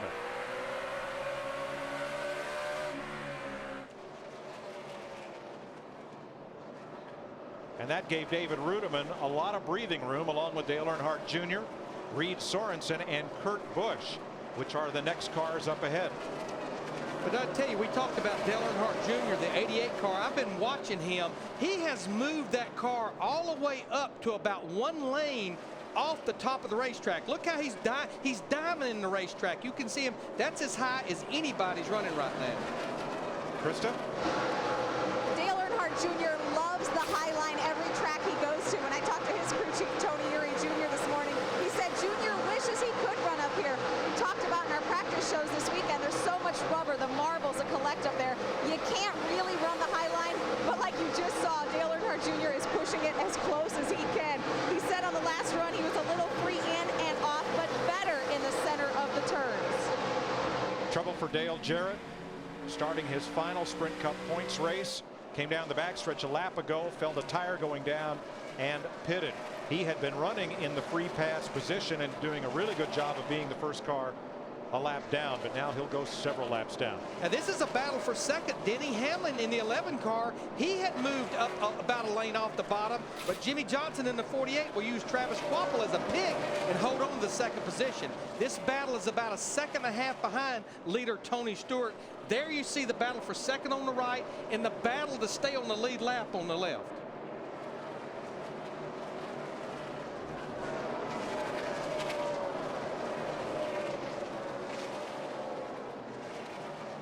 David Rudiman not going down without a fight. He moves into the 44 at Martinsville. He'll be UPS's new driver, replacing Dale Jarrett. And he's not giving it up. No, he's not. And then Michael McDowell will be going in the 00 car starting at Martinsville. But finally, Rudiman's going to have to give way to Tony Stewart. So right now, Rudiman would be the car to get the free pass should we get the caution. Let's show you what Tony... Stay with him, get the lunch dog, nice and smooth. Let's show you what Tony Stewart had to go through. Well, first, here's the battle between Jimmy Johnson and Denny Hamlin once again. Second place changes hands, and Jimmy just lets Hamlin get on by. Watch the 20 and the 26.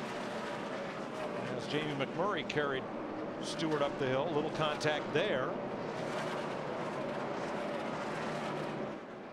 And then with David Rudiman, little contact there. When you're the leader at the Bristol racetrack, you've almost got a bullseye on you because these guys are all fighting for survival, trying to stay on the lead lap. They're going to race you much harder than they will anybody else. 175 laps complete. Tony Stewart leads Denny Hamlin. Packed house at Bristol, Tennessee. Our aerial coverage from DirecTV, your ticket to the most sports in HD. Tony Stewart leads his teammate Denny Hamlin, those Joe Gibbs Toyotas, 1 second apart. And then it's 4 Chevys: Jimmy Johnson, Kevin Harvick, Clint Boyer, Jeff Burton, before Greg Biffle's Ford, Kyle Busch's Camry, Carl Edwards in a Ford, and Jeff Gordon's Chevy, the top 10. First Dodge in the race is 11th. Kenny Schrader having another great Bristol run. This has always been a good track for Kenny Schrader in that 49 car. Of course, that's one of the cars that stayed out a while ago, and those guys that did stay out, they're approaching the 100 lap mark on their tires, but we're almost 200 laps into this race. We've got all 43 cars still out there on the racetrack.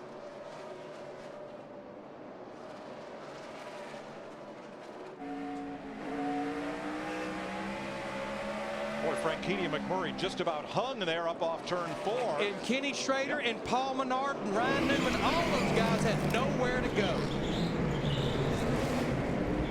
Paul Menard had worked his way up to the 13th position. And Schrader was, what, 11th? Damage on Bobby Labonte in the 43 car there. Now that spin and crash happened in turn 2, but it started all the way back in turn 4. Which is not unusual for Bristol. McMurray can't get going. His luck has just been horrible these last few weeks. Wrong place, wrong time. Now watch the 40 and the 26. Franchitti in the 40 car walked up the racetrack, got into McMurray. And then Franchitti gets into McMurray, nowhere for Schrader to go, and then there they just start stacking him in. As he turned out on them, they just start stacking in behind him. It looked like they had it all straightened out, and then somebody made a sharp left turn, and they got together again.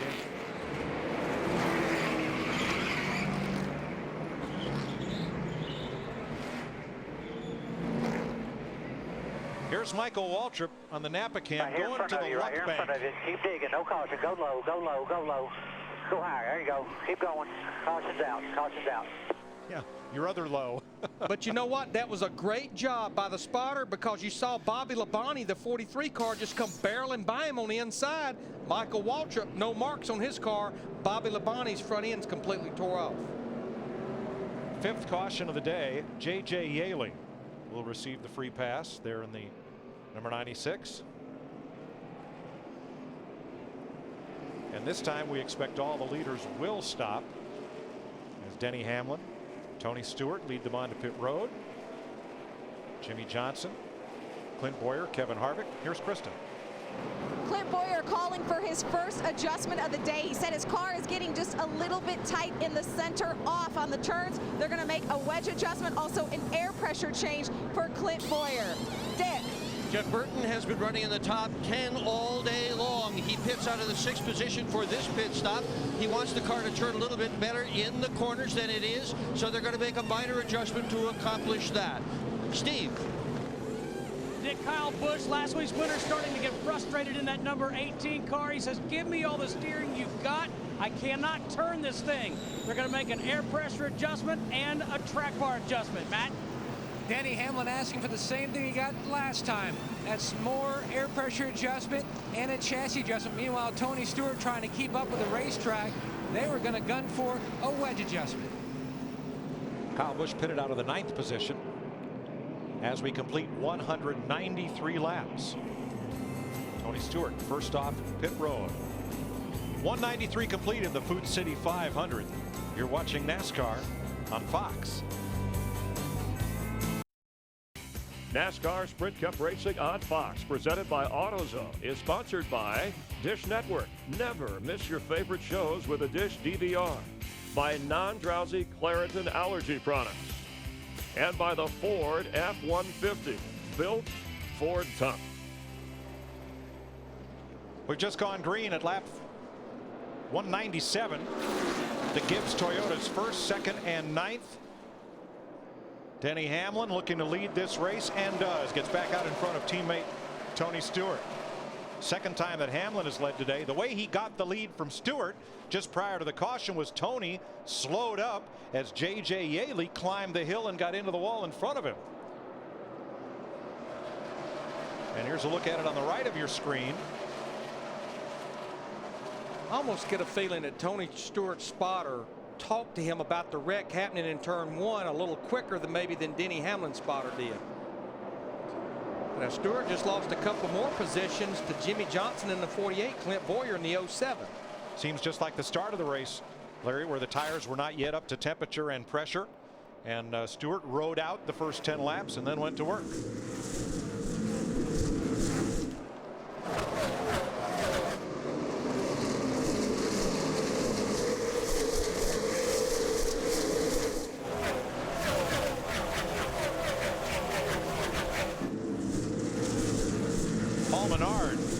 Has been black flagged. That's going to put a damper on a strong run by he and teammate Eric Almirola. Well, he's missing the whole right side quarter panel. And I think there's definitely some things dangling off that car. Yeah, Paul went from a top 15 car to right now he's a lap down back in the 33rd spot. And they're going to continue throwing the black flag. You know, what they're hoping for is to get a caution. It's actually the back panel underneath the rear wing. They're hoping to get a caution, but it looks like he's going to have to come to pit road. Quarter panel's gone.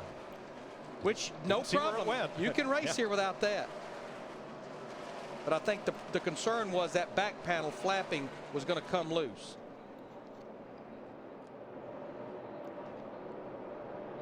Front 4 now have cleared the lap track pick of Bobby Labonte, who was involved in that caution flag, along with Menard. And there's the back panel off. Actually, they had removed the quarter panel, which was damaged in the crash when they pitted under caution.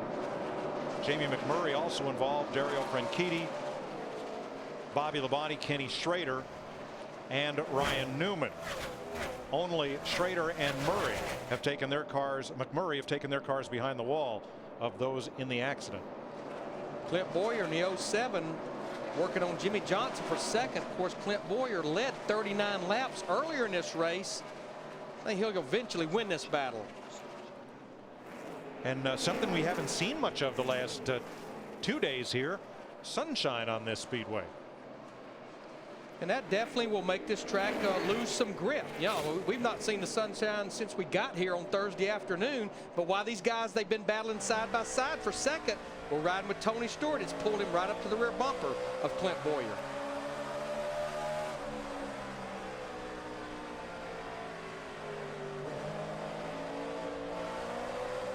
Now Boyer got a great run off turn 2 despite being on the bottom groove, where it's not banked as much as it is in the higher groove grooves of the track. You mentioned McMurray is behind the wall. They will be back out on the racetrack. They had to do some welding on the frame, and he was also complaining about his throttle sticking, but they will get that 26 car back out there. Jeff, what does this change in the weather do for your sunny disposition and your plan to adjust on that car late in the race? Well, the good thing about it is, Mike, it is a concrete racetrack, so the sun doesn't have quite the amount of effect it does on an asphalt track, but this place will still get greasy. As you see right there, Jimmy Johnson kind of slides up the racetrack. So right now, my big focus is still going to be give my car enough forward bite so when he goes right through the center of the turn, he can get back in that throttle and drive up off this turn. I mean, no matter what happens here at Bristol, you've always got to keep that in the back of your mind.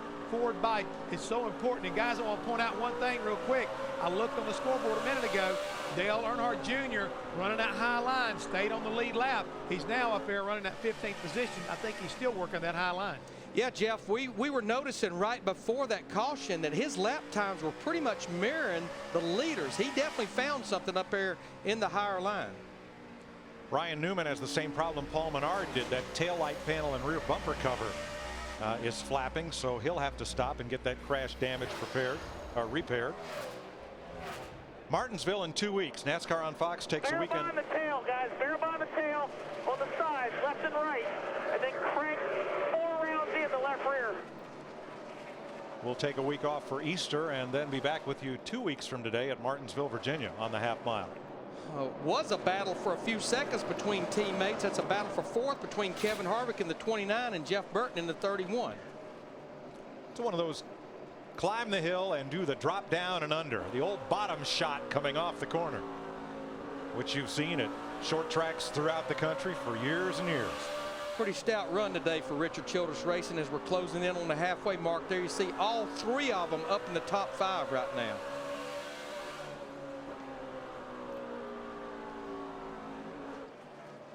And look at 2 of the Roush Fenway cars. Carl Edwards 99, Greg Biffle in the 16. They are 8th and 9th right now with 20 cars on the lead lap at 218 laps. You know, going back to something Jeff Hammond was talking about, keeping the forward bite, of course, that's keeping the rear wheels hooked up upon acceleration. And just about the time Jeff reported on that, you heard him bring Ryan Newman to pit road to get that panel off. They told him to crank 4 rounds in the left rear. That's putting wedge in the car. And what you're doing there is you're really helping forward bite, getting off the corner. Remember our key? You get off the corner. Don't worry about getting in the corner. Denny Hamlin's getting in and off the corner. He is 1.4 seconds ahead of Clint Boyer, Tony Stewart, and Kevin Harvick. I like the way this one's looking. Stay tuned to NASCAR on Fox.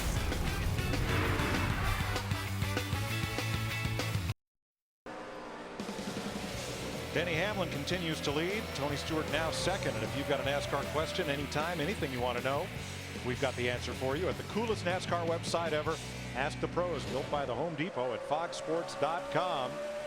You can ask Darrell, Larry, or Jeff 24/7 your questions about NASCAR and hear the answer at foxsports.com/askthepros. Yeah, and I'll type you right back. We're always on call. That's why he lost his voice. How about thread the needle? That's what Tony Stewart just did. Trying to gain ground on teammate Denny Hamlin. He's about 1.8 seconds back. Kenny Schrader has returned to the racetrack. That leaves only Jamie McMurray in the garage, although Schrader ran a couple of laps and may have gone back there. Jeff? Larry Mack. Yes, sir. You're going to sleep on me, buddy. That there was a car 4 laps down with a car 3 laps down, and I'm the crew chief on top of the box leading the race. Get them out of my way before I come unglued. This is Bristol. They're gaining on me. Get out of the way. I have definitely come unglued before here at Bristol. Bristol brings the best out of all of us. Jeff, you keep that up, you're going to lose your voice too. Well, hey, sometimes there's a place for it, Mike, and this is one of those times you got to be hollering and screaming because nobody is slowing down at Bristol. They're all chasing after you, and you need all the help you can get. So I'm up there telling my spotter to get them out of the way. I got the NASCAR official, get them out of my way. And I got my driver saying, calm down. I'll get excited. You just be smart. Reed Sorensen in the 41 car, who was a lead lap car, they just had to come to pit road to make an unexpected pit stop. So that's going to put him. You make a green flag stop here, you're going to go a couple laps down at least. On board Dale Earnhardt Jr., who is running 14th, and we listened in. Rolled way over, get in. Rolled way over. Hold right front. Loose in, no forward bite. Full turn into center. And that kind of goes back to what Jeff Hamlin was talking about. Of course, he's got 3 problems. The car is falling over on the right front and loose getting in, which kills the whole corner. It won't turn in the middle when it gets down on the right front. Then when he picks the throttle up, it won't get off the corner. So a lot of adjustments needed on that 88. Yeah. Which one do you want me to fix? Because I Fix the can't first fix all problem of them. first. I can't fix all of them. Eric Almirola having a great run here. He is in the top 15, Krista, and has been all day. Well, Mike, we're used to seeing this U.S. Army Chevrolet run up front, but that's not Mark Martin, as you said. That is Eric Almirola. His first race of the year. He has only tested so far this year. I said, hey, what has it been like spending the last 4 months on the sidelines? He said, painful. Tony Gibson, his crew chief, said he's providing fantastic feedback. I know Mark Martin is watching. Mark, your substitute driver, is doing just fine. I mean, this is only his 7th career start. So not only is it first start in 2008, it's only a 7th start total. And he doesn't have that many Nationwide Series starts. So a great job today.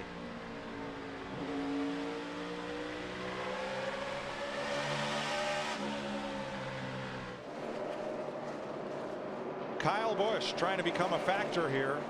He has climbed to 6th place. It has been a slow but steady progression for the number 18 to work his way toward the front. Steve, he's been as high as 5th.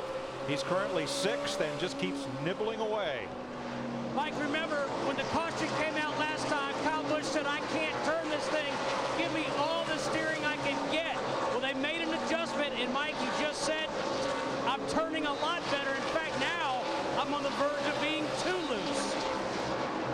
Kyle, the winner of last year's race here, his older brother Kurt in the Blue Deuce, just picked up a spot. He moved past Matt Kenseth into 10th place, Dick. Yeah, he's really picked up the pace, Mike. He started all the way back in the 36th position on lap 116. I heard him on the radio say that they were junk, just junk. But Pat Streisand, the crew chief, has made brilliant adjustments on that car. And a chassis adjustment to the track bar and some air pressure changes have woken that automobile up. And right now, Kurt Busch is as fast as anybody on the racetrack, moving forward. Remember, he started back in the 36th position, and now he's in the top 10. We got a battle between teammates here. No longer a battle. Dale Earnhardt Jr. in the 88 will drive by Jeff Gordon. That was a battle for 12th. Definitely not the typical Jeff Gordon day. No, he has 5 wins here, and he's led almost 2,500 laps at this racetrack, but has not led today. That spot he just lost to Martin Truex Jr. to 1. Martin Truex Jr. is actually 1 lap down. Denny Hamlin just lapped J.J. Yaley, the 18th place car. Hall of Fame Racing, somewhat of a subset to Joe Gibbs Racing that Hamlin drives for. Let's check with Matt on the leader. Mike, the top 2 cars, Hamlin and Stewart, both trying to score their first win on an oval since July of last year. Hamlin says it seems like the more he tries to hustle the car, the more it pushes it. Both drivers have said the track is taking more and more rubber and getting tighter and tighter. It's just typical Bristol. We have just passed halfway in the Food City 500. You're watching Sprint Cup Racing presented by AutoZone on Fox.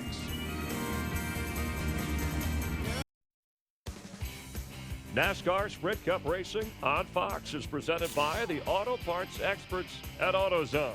Get in the zone. AutoZone. 263 laps complete. Denny Hamlin still leading. During pre-race, Darrell Waltrip was surprised with a gift of the car in which he won 4 straight races here at Bristol Motor Speedway. That Junior Johnson number 11 Buick, and I think it took Darrell's voice away. That was sweet. That was number 11 then. Number 11 now belongs to Joe Gibbs Racing and driver Denny Hamlin. And we have a new 2nd place car, Kevin Harvick. 1 lap ago took 2nd from Tony Stewart, but Harvick is 2 laps behind the race leader, and Kyle Busch has moved up to 4th, continuing his steady march toward the front.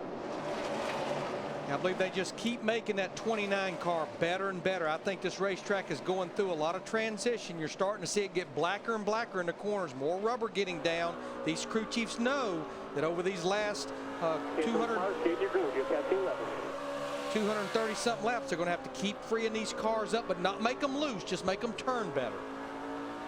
Now Clint Boyer won yesterday's Nationwide Series race. Had it not rained, Kevin Harvick might have been the driver in victory lane. He had a great car. And how about Dario Franchitti's introduction to Bristol as Jimmy Johnson and Boyer go 3 wide on him? Yeah, 3 wide will not work for long at Bristol. I know we've been talking about a high groove, but it will not work getting off in the corner. And Boyer now is going to take that position away from Jimmy Johnson. That was a battle for 6 as Carl Edwards in the 99 still on the lead lap, pulling up to the back of that group. Well, Larry, if you have a run on somebody, you can't just lift off here, because who knows when you'll get another one. So 3 wide will work for an instant, not for too long. Somebody has to give before you get to that corner, though. Now Franchitti right now is in the 33rd position, 3 laps down. I'm sure the big goal for him, just run all the laps today, run as many as possible. 16 cars on the lead lap. Juan Pablo Montoya is in that 16th position. There's a look at Franchitti, who was rookie of the race yesterday in the Nationwide Series, and is trying to fight his way into the top 35 in owner points right this minute. He's at 37th, came in here 38, so a little bit of a gain, but not enough to get a qualifying exemption for Martinsville in 2 weeks. But you saw it there, just 16 points. That's not very many positions. Now right now Casey Mears in the 5, who ran up in the top 10 in the early part of the race, he's trying to stay on the lead lap. Looks like Denny Hamlin in 11 will prevail. Casey Mears getting overlapped by Denny Hamlin, and we apologize for some of the computer scoring info that we've been passing along here today. Some of it's just not quite up to date, and we'll try to get that worked out for you. No, our leader right now is fighting traffic, Denny Hamlin in the 11, but Darrell was just pointing out to me, we watch his scoring monitor very faithfully up here. The guy that they better be watching is back there lurking in 4th. We call him Wild Thing, Kyle Busch in that 18 car. What you're seeing at the top of your screen is the correct serial scoring. Some of the detailed information that's sent to us here in the booth, however. Really well done here today, bud. Way to take your time. Way to be patient here. And that's as good of advice as they can give him. Just a long way to go. Just be patient right now. Yeah, he's actually driving a smart race so far. Talked about Juan Pablo Montoya earlier. I know that they, on a pit stop or two ago, they actually threw a rubber in the right rear of that car trying to help that 42 car to turn, but now he's going to go a lap down here at lap 277. Whoa, Paul Menard just dumped Dario Franchitti. And that will bring the caution out. And Casey Mears got stuffed into the wall trying to get back on the lead lap from Denny Hamlin. Oh my gosh.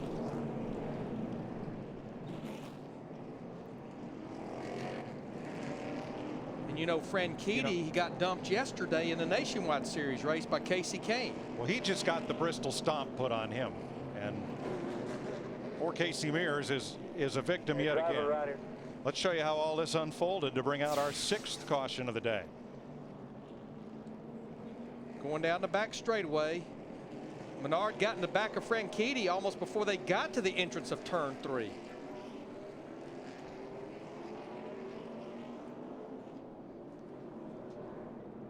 You can just see it almost lift the back of the car up off the ground. Looked like Darrell points out, Franchitti appears to have had a flat tire, and that's why he was off pace right there. And now here's Denny Hamlin, the leader, and Montoya's trying to get back on the lead lap. Gets into the side of Denny Hamlin, the leader. You know, I'm sure Montoya Tab Boy, his spotter, had said caution's coming out, so he's trying to get back by the leader and sends the leader up into Casey Mears, who gets into the outside wall. And the field is frozen, so can't pass the leader. Krista? Clint Boyer said he needed help center off, but his bigger problem was being loose into the turns. He needs air and wedge. Dick. Jeff Burton pits in the 5th position. He has had a good run all day. He has stopped short in the pit because Jeff Gordon is pitting right in front of him, and he's gone already. Steve. Kyle Busch says his car is now pretty good. He said, I want a little more bite, but whatever you do, don't screw up the turn. Small air pressure adjustment. Matt. The contact on the 11 of Hamlin, they were going to look at that. Curtis Markham, the spotter, did not see any tire rub. Meanwhile, his car much tighter over that run. We were overcast throughout much of the run. Same for his teammate, Tony Stewart. 3 wide coming off pit road, and it's the 3 Gibbs cars come out right together, and you'll need the electronic scoring to sort that one out. Because they were 3 across dead even coming off. See our race off pit road. You see Kyle Busch looks like he's the winner. They'll have to go back to the camera look. This is from the blimp.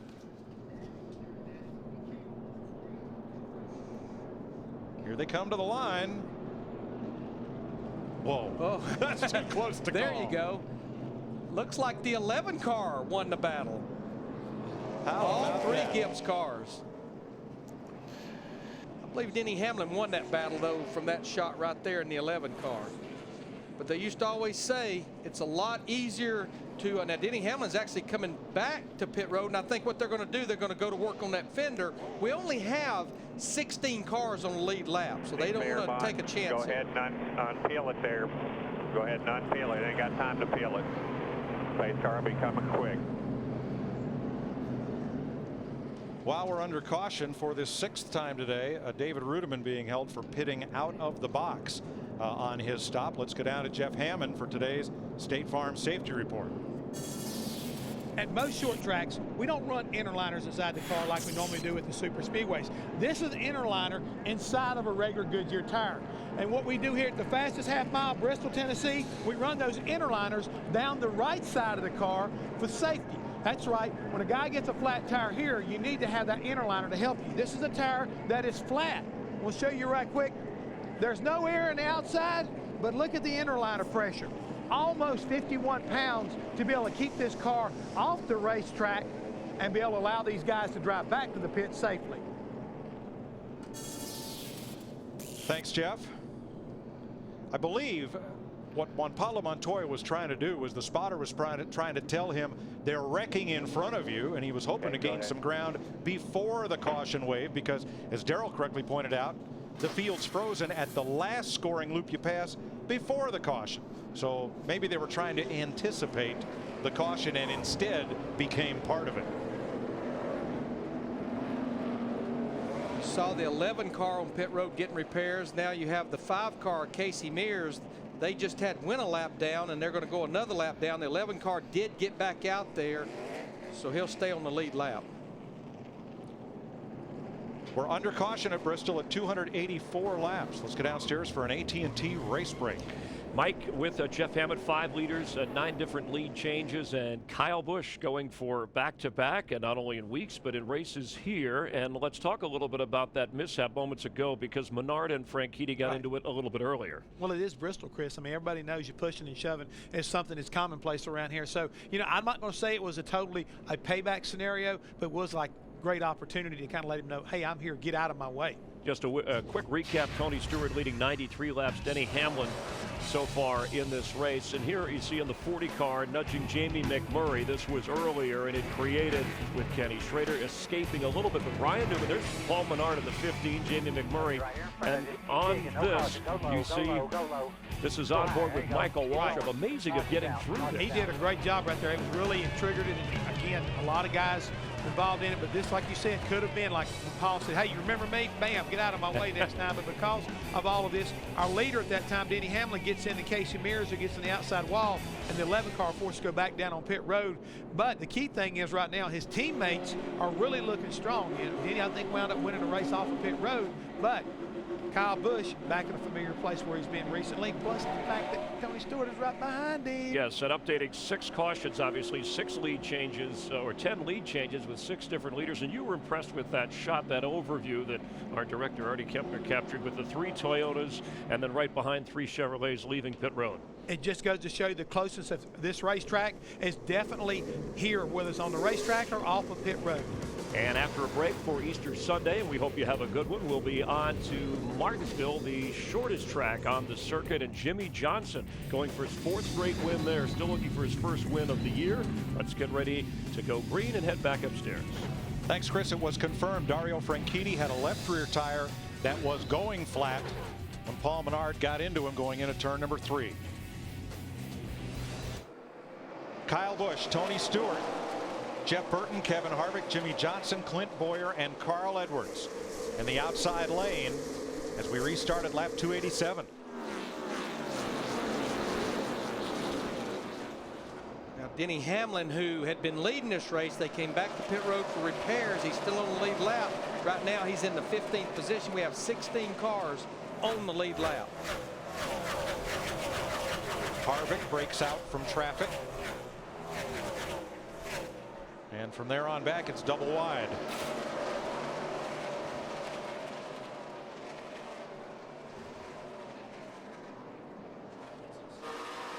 Pretty much looks like the start of the race here right now, because we do have so many cars that are 1 or more laps down. We're riding with Jeff Gordon right now in the 24 car. Jeff just outside the top 12, back in the 13th spot.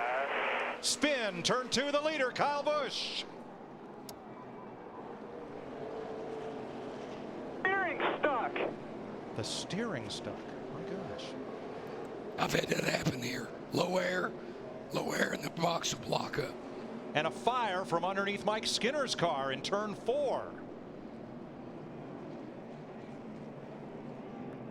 Come down pit road. He's going to drive that thing to the fire truck. Pit road here. Stop right here.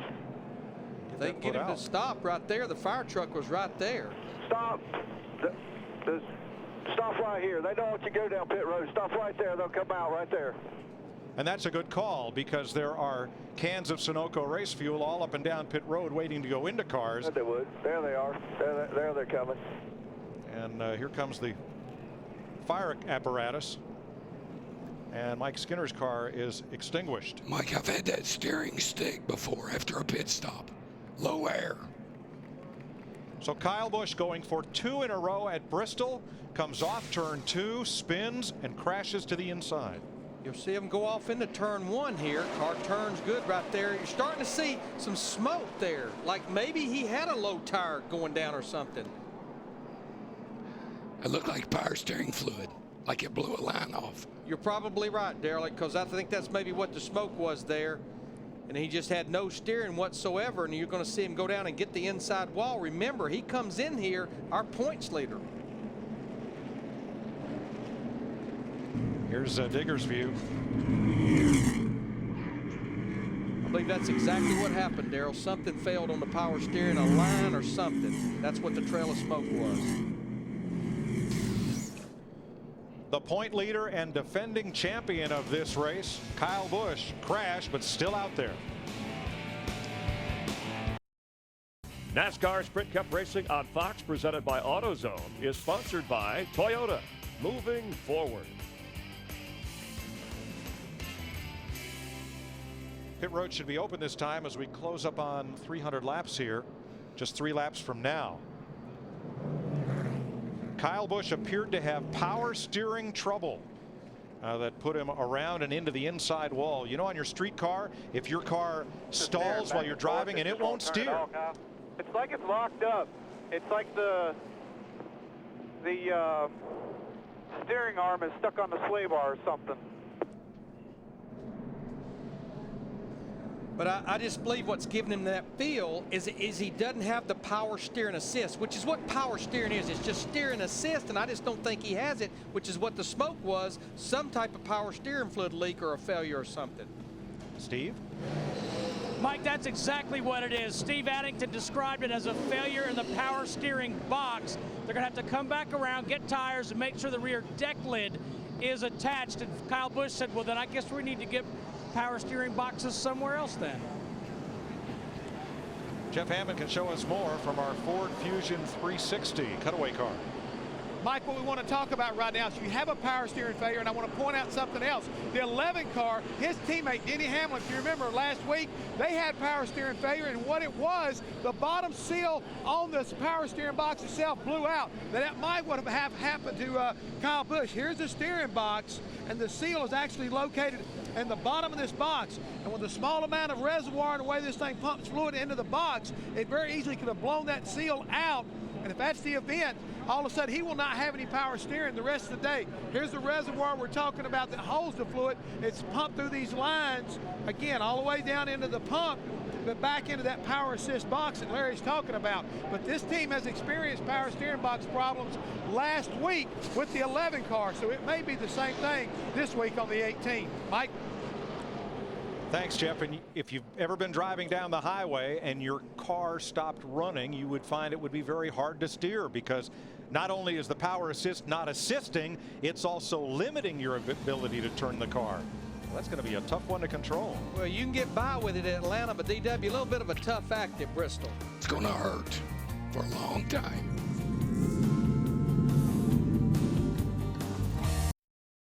NASCAR Sprint Cup Racing on Fox, presented by AutoZone, is sponsored by AMP Energy. For energy, focus, and control, amp yourself. By Enterprise Rent-A-Car, we'll pick you up. By State Farm, where great coverage meets great rates. Like a good neighbor, State Farm is there. And by Napa Auto Parts. Napa, get the good stuff. Kyle Busch was a threat to win. He's now back on pit road because the deck lid is loose with the rear wing, trying to get that fixed up. We've been talking about the drivers that have been hoping to gain ground here to get out of the danger zone and have that qualifying exemption going to Martinsville, where only the top 35 car owners. And here are how things stand right now. Sam Hornish Jr. picking up a spot. Right now he would be 35th when we go to the paperclip shaped track in 2 weeks. But still a lot of racing to go here in Bristol. Nearly 200 laps left in this race as Tony Stewart will bring them around to the green flag to start lap 305. Boy, there's a lot of guys didn't get a good restart. They started accordion back there, even back to 5th, 6th, and 7th.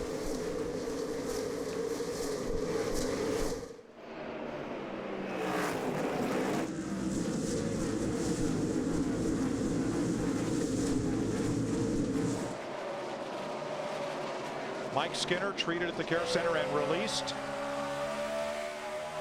And things stack up in the backstretch once again. It's Greg Biffle leading that outside lane around.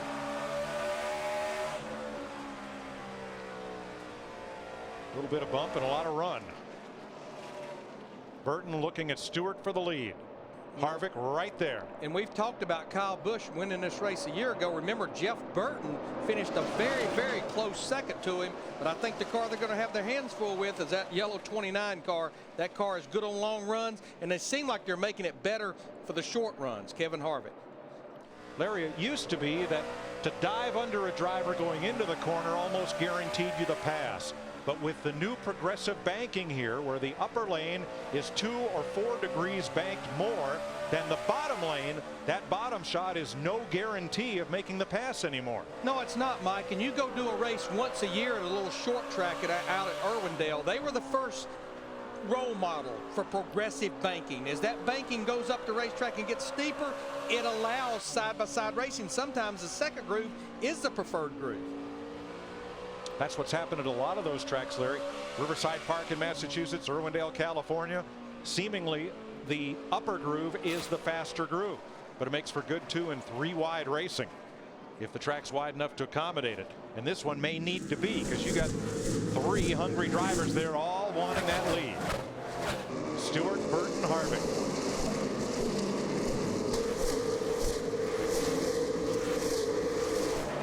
Jimmy Johnson now closing in on the front 3. As I watch the 20 car, watch him back off. Watch him back off. Watch the 31 close up.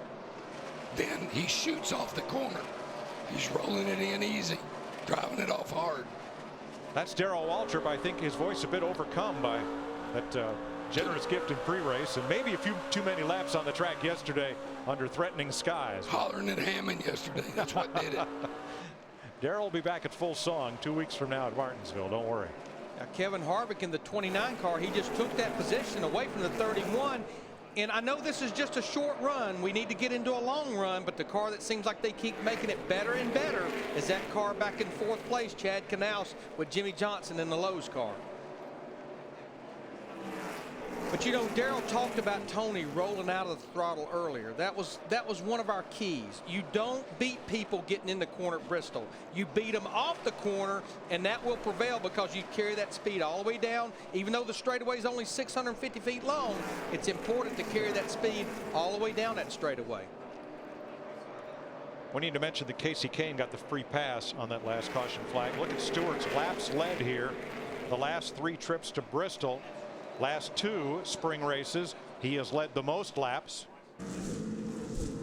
But the leader of the most laps has failed to win 7 of the last 10 Bristol events, including the last 4. Got a battle shaping up here with Matt Kenseth in that 17 car, and Dale Earnhardt Jr. Krista, looks like they're starting to gain on that car.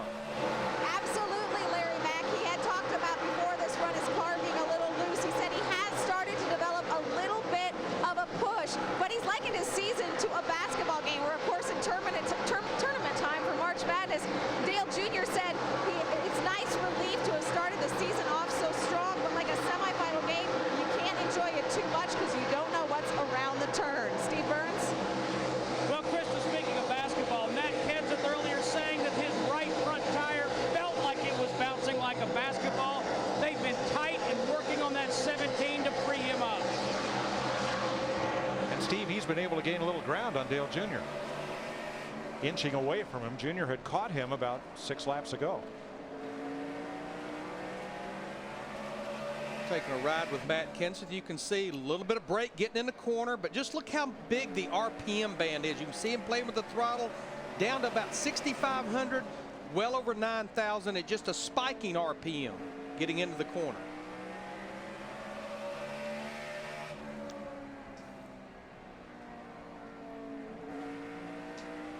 Let's see, Matt is about 6.5 seconds behind leader Tony Stewart. Tell you a guy I've been watching, Mike. He's kept his nose clean. Is David Gilliland in this 38 car. He started back in the 32nd position for Yates Racing. He stayed out of trouble, and right now he's sitting there in the 13th position, battling Scott Riggs in the 66, which Scott is actually 1 lap down. But that's a great run for David. That group, they need a great run. That sponsor on that car, right now it only goes through Talladega. And the other Yates car is sponsorless with Travis Kvapil. Although they have on the hood of Kvapil's car, it says 11 million. And that's not dollars. That's not what it costs to sponsor that car. But that's the average number of viewers we have every week at NASCAR on Fox, not including the season opening Daytona 500. So that is on there to note that your corporate logo could be seen by 11 million people a week right there.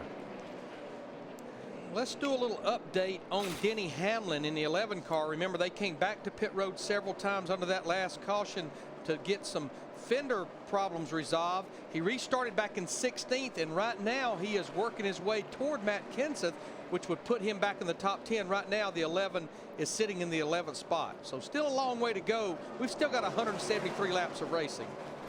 Wasn't that long ago the 3 Gibbs cars were exiting pit road side by side for the lead. Now Stewart leads. Hamlin is 11th, and Kyle Busch, after his crash, is a lap down in 22nd.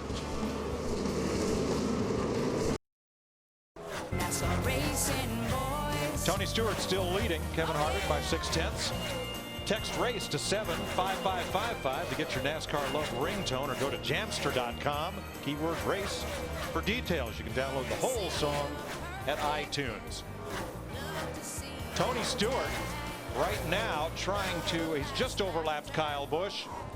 Kyle had a little difficulty getting past Sam Hornish, had to back out of it, and Tony took advantage to move past his teammate and now put Kyle 2 laps down.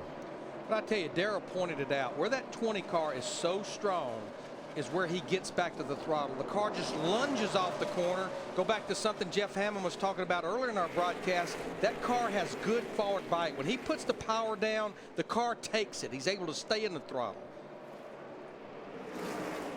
Right behind him, the second place, number 29 of Kevin Harvick. Matt's in his pit. For about the first time today, Mike, his car has gone to the free side. Now his spotter, Billy O'Day, was telling him that the 31, his teammate Burton, had moved to the line that Harvick was running and seemed to pick up, and Harvick said, I've had to adjust mine because the car went to the free side. And Mike, you talk a lot about how things happen here fast. Harvick's spotter was loading up on an energy drink, and Harvick said, is 3 going to be enough? He goes, oh yeah, things happen fast here. You got to be ready for it. Yes, they do. About 16 seconds a lap it happens here. You know, Tony Stewart has not moved away from Kyle Busch at all. In fact, Kyle is giving Tony fits right now. Yeah, you just go on. You go ahead. And you know what? Right now, the 18 car is not a factor because he's still 1 lap down, and we're getting down to 150 laps to go. Don't just sit there and get aggravated by it. Just let him go on.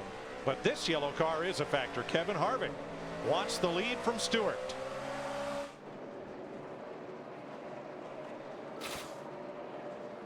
You know, Kevin had a great run in the Nationwide Series race yesterday, driving his own car, and I think he had a lug nut issue and put him back in the pack. And of course, with it being rain shortened, he just couldn't make his way back up there.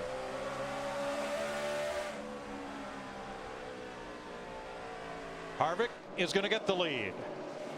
And Stewart did not challenge there. He knew that 29 right now is a little bit better than he is. It's the first time Harvick has led today, and right behind Stewart, Harvick's teammate Jeff Burton, the runner-up here last year, has taken over third from Jimmy Johnson, and Johnson comes right back at him.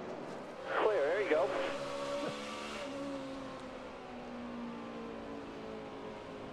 Matt? And a few moments ago, Mike, you can talk about the mood in the 48 team. Yes, they haven't won yet this year, but they're not really pressing the panic button just yet. Chad Knaus asked Jimmy, do we need to get you an energy bar the next stop? He says, no chance of that. We're just rolling right along. He goes, well, I do know you did play a lot of Guitar Hero last night. Didn't Burton? Now Jeff Burton has slipped from second position to the 4th spot. He has lost the rear grip in the car and said he is sliding all over the place. And you know, just going back to Jimmy Johnson, I don't want to make Darrell tell the story, but what Jimmy Johnson told Darrell the other day in the motor coach lot was, nobody needs to panic. We could easily put in our race car what our teammates are running right now, and we could run 3rd, 4th, or 5th. Right now, as we got to battle back for the lead, Tony Stewart gets it back from Kevin Harvick, going off into turn 3. But what Jimmy told Darrell is, we're working on the big picture. What we want to do is we want to be in position where we can win races, make the chase, and get those bonus points just like we did last year. Don't panic yet, he said.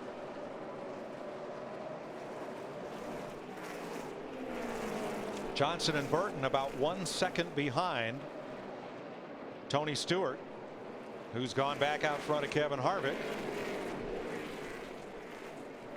1 up on top, 1 on the bottom. And now lap traffic comes into play. 29's coming with him. Outside.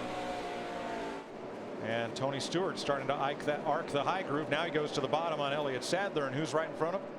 Kyle Busch, his teammate.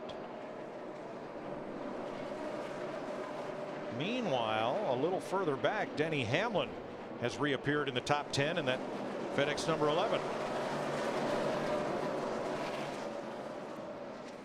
He just went by Dale Earnhardt Jr. in the 88 car, so that'll move Denny up into the 9th position. Turn 4, Jarrett almost up and into the wall, but he missed it by inches. We stay green.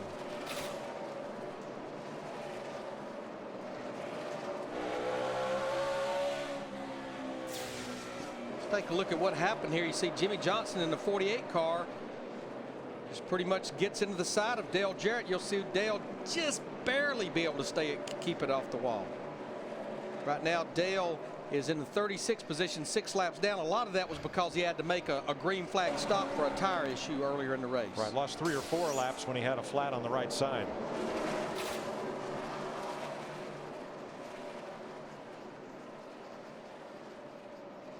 Tony Stewart, Kevin Harvick, half a second apart. Jimmy Johnson, Jeff Burton, Clint Boyer, your top 5. NASCAR Sprint Cup Racing on Fox, presented by AutoZone, is sponsored by UPS. Thanks, Dale Jarrett, for 7 unforgettable years. It's been a great ride, Dale.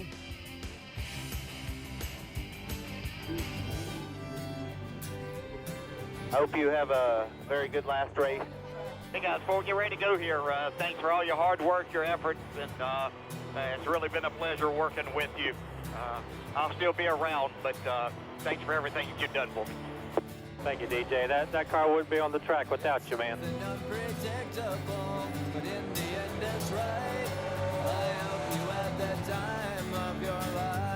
Thanks, Dale, from all of us at Fox. UPS delivers up-to-the-minute race information at foxsports.com. Keyword Fox Tracks. 32 wins, including 1 here in the night race in the fall.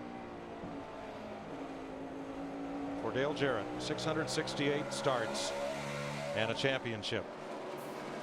Tony Stewart has passed Kyle Busch. That puts Busch 2 laps down and thus not eligible for the free pass should a caution come out. Tony still just half a second ahead of Kevin Harvick. Jeff Burton within 1 second of the lead. Then Jimmy Johnson and Greg Biffle has fought his way up to the top 5. I'm going to say, I've been watching this 16 car, and it's like they've really just been adjusting on that race car. He comes in here on the heels of 2 consecutive top 5 finishes, came in here second in the points, and he just passed Clint Boyer a few laps ago to break back into the top 5. As we stand right now, Kyle Busch would still leave here leading the Sprint Cup standings with Harvick second and Biffle third. Tony Stewart would climb 4 spots up to 4th and Jeff Burton 5th. The good news for Kyle Busch, I know you mentioned he's 2 laps down and we still have a quarter of this race to go, Mike.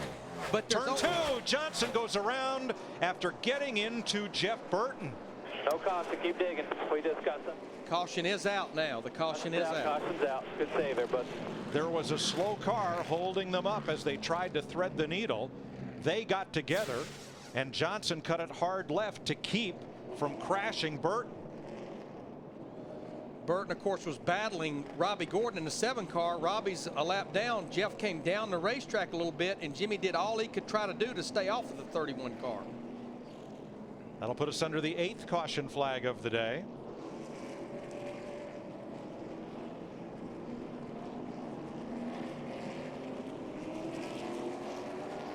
Martin Truex will get the free pass.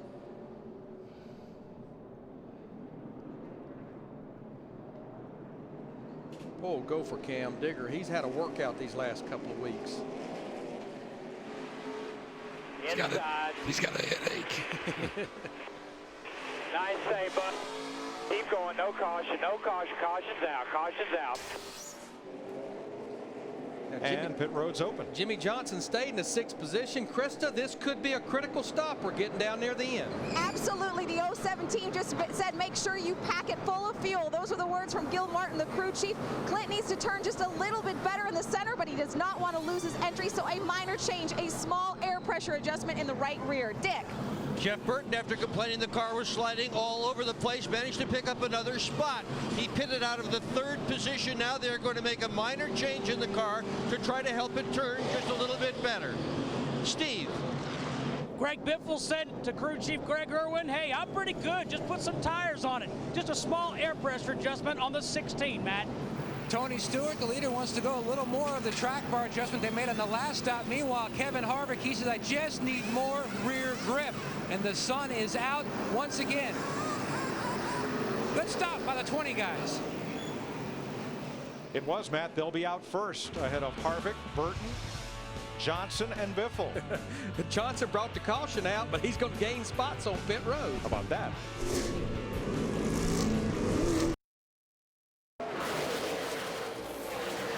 Green flag to begin lap 382. Kyle Busch restarted alongside Tony Stewart, trying to get one of his 2 laps back. Didn't happen. Stewart took off. So did Kevin Harvick and Jeff Burton in hot pursuit.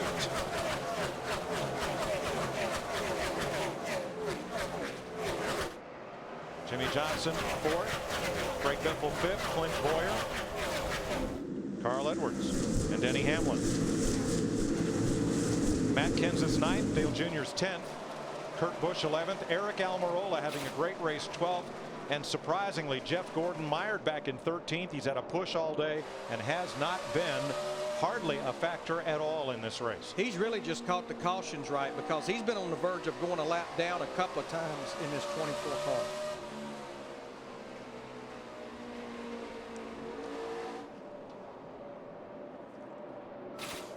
You know, right before that caution, what I was about to mention about Kyle Busch in the 18 car, who is 2 laps down, is the fact that it's unusual you can be 2 laps down and still be in the top 20, but because we have so many cars that are 2 or more laps down, it's still got him in pretty decent shape as far as a points day. Krista in the pits of the 10th place car, Dale Jr. Mike, it's funny. We've talked about how this track changes. Dale Jr., listen to the conversations. Back on lap 319, he said he felt like he was just in the way. His car got worse on lap 327. He said he wasn't worth anything. Right before that stop, he said, hey, my car's not too bad. They can make it to the end on fuel, they say. Boy, Tony Stewart took it hard into turn number 1. A little too hard. Kevin Harvick had a chance to get underneath him and did, and Harv's got the lead. I believe they've got that old 29 car right where they want it. Now we've got this battle right here between Clint Boyer, Harvick's teammate in the 07, Biffle in the 16. It was a battle for 5th. Boyer will take the position away. And that puts all 3 of Childress's Chevys in the top 5 once again. Which they've been there a big part of the day. Trouble for Hornish coming off turn 4, and he's going to stack up the field going down the front straightaway. He got banged around a bit, but managed to straighten it out. Let's see who did what to whom, or is it who? 9 car. Casey Kane in the 9 car. He is on the lead lap, just gets to the left rear quarter panel of Sam Hornish. Sam wasn't that lucky on Friday in a couple of spins, but he was able to save it. Right now Sam is 3 laps down, back in the 29th position. One of those cars trying to fight to get in the top 35 in owner points. And Jeff, looking at Hornish, that's one of these things we like about the COT platform. It's hard. We didn't used to see a car get that far sideways and be able to straighten it out a place like this. No, Mike, you don't have that situation like we used to have with the old car. The new car definitely a lot more stable whenever you get knocked sideways, which a second ago it looked like Paul Menard was going to test that theory one more time. Got in the left rear quarter panel of the 77 car, but that's one of the beautiful benefits so far of the new car. I think we also saw Jimmy Johnson and the 31 car Jeff Burton get sideways, and those guys were able to recover because of it. So it's a great benefit to have a car that when you get it crossed up like that, it works to get you back going straight ahead. And Jeff, Darrell just pointed out to Mike and I that Jimmy Johnson in the 48 on that last situation over in turn 2 was able to drive out of that what would have been a spin. Yeah, exactly, Larry. And we've seen that several times this year, whether it's been on the super speedway or on the short track. This car is a lot harder to wreck no matter what the situation may come up to be. And we've seen a lot of beating banging going on down. It was great to see some of the side shots from the in cars and see the donuts down the side of these cars, realizing we're back short track racing one more time, guys. This is the kind of racing we all grew up doing, and it's great to see it. You can see the donuts right there in the middle of the number 7 off of Robbie Gordon, and probably another one getting put on right then by Eric Almirola to the 7 car. So good side-by-side racing here at Bristol. Eric Almirola has been the story of the day. They just made more contact down the back straightaway. Jeff, I think Eric has had about all of Robbie he wants right now. Remember, Eric is on the lead lap, sitting in the 11th spot. But he's the rawest of rookies in this field, Larry, and has just had a tremendous drive as we watch Denny Hamlin powering past Carl Edwards and taking over 7th. Then a long run for Hamlin back toward the front. And as Casey Mears returns to the track, we now have all 43 cars back in the race. Jamie McMurray came back in a while ago, so despite a couple of big crashes, everybody's running.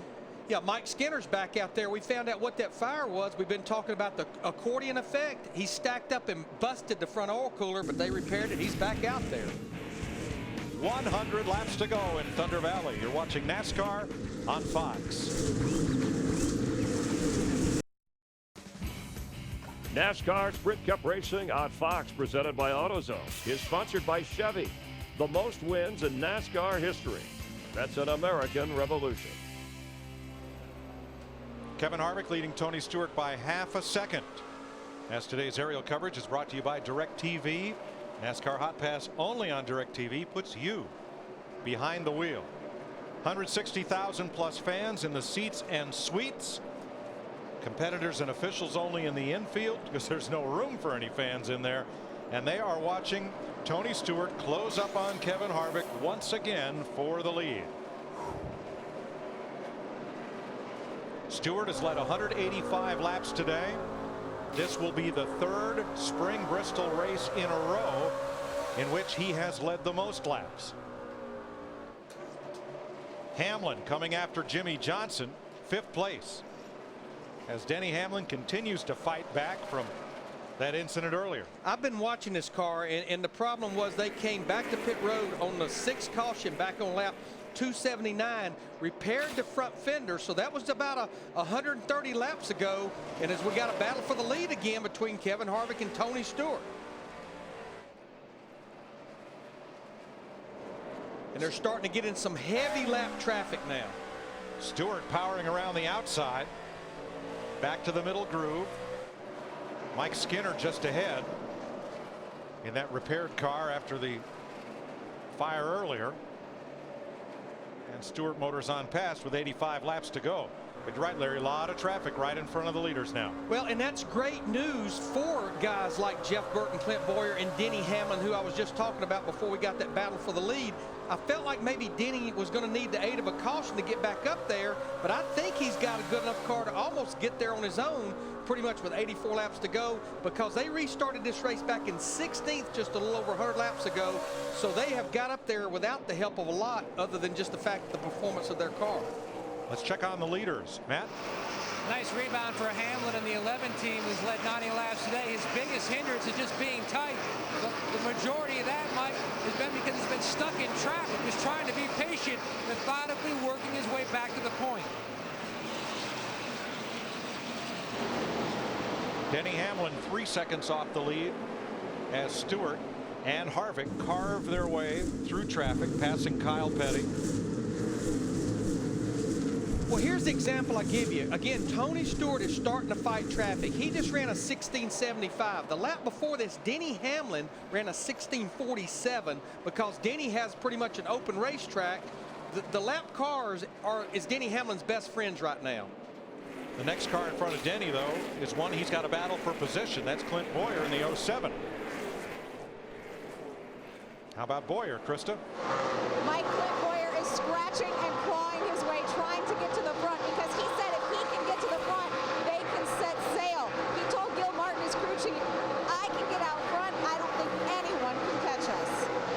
Right now, he's got his hands full with Denny Hamlin, that 11 car. I think Denny, he keeps kind of working around trying to find a way to get by Boyer. They keep catching lap traffic the wrong way. You can see Denny Hamlin starting to work that high side just a little bit. We've been talking about this a lot, trying to diamond the racetrack, but now he's going to go to the inside of Boyer. Nice bottom shot for Hamlin coming off turn number 2. Got him a run down the hill and got him the momentum to make the pass. Still, Hamlin is 3 seconds behind the leader, his teammate Tony Stewart.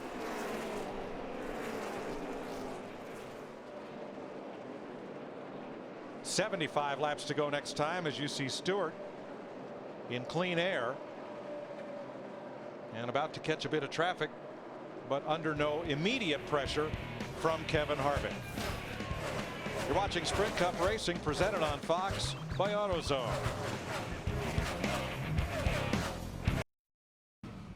NASCAR Sprint Cup Racing on Fox, presented by AutoZone, is sponsored by McDonald's. Score something good for breakfast. Try the new McSkillet Burrito only at McDonald's.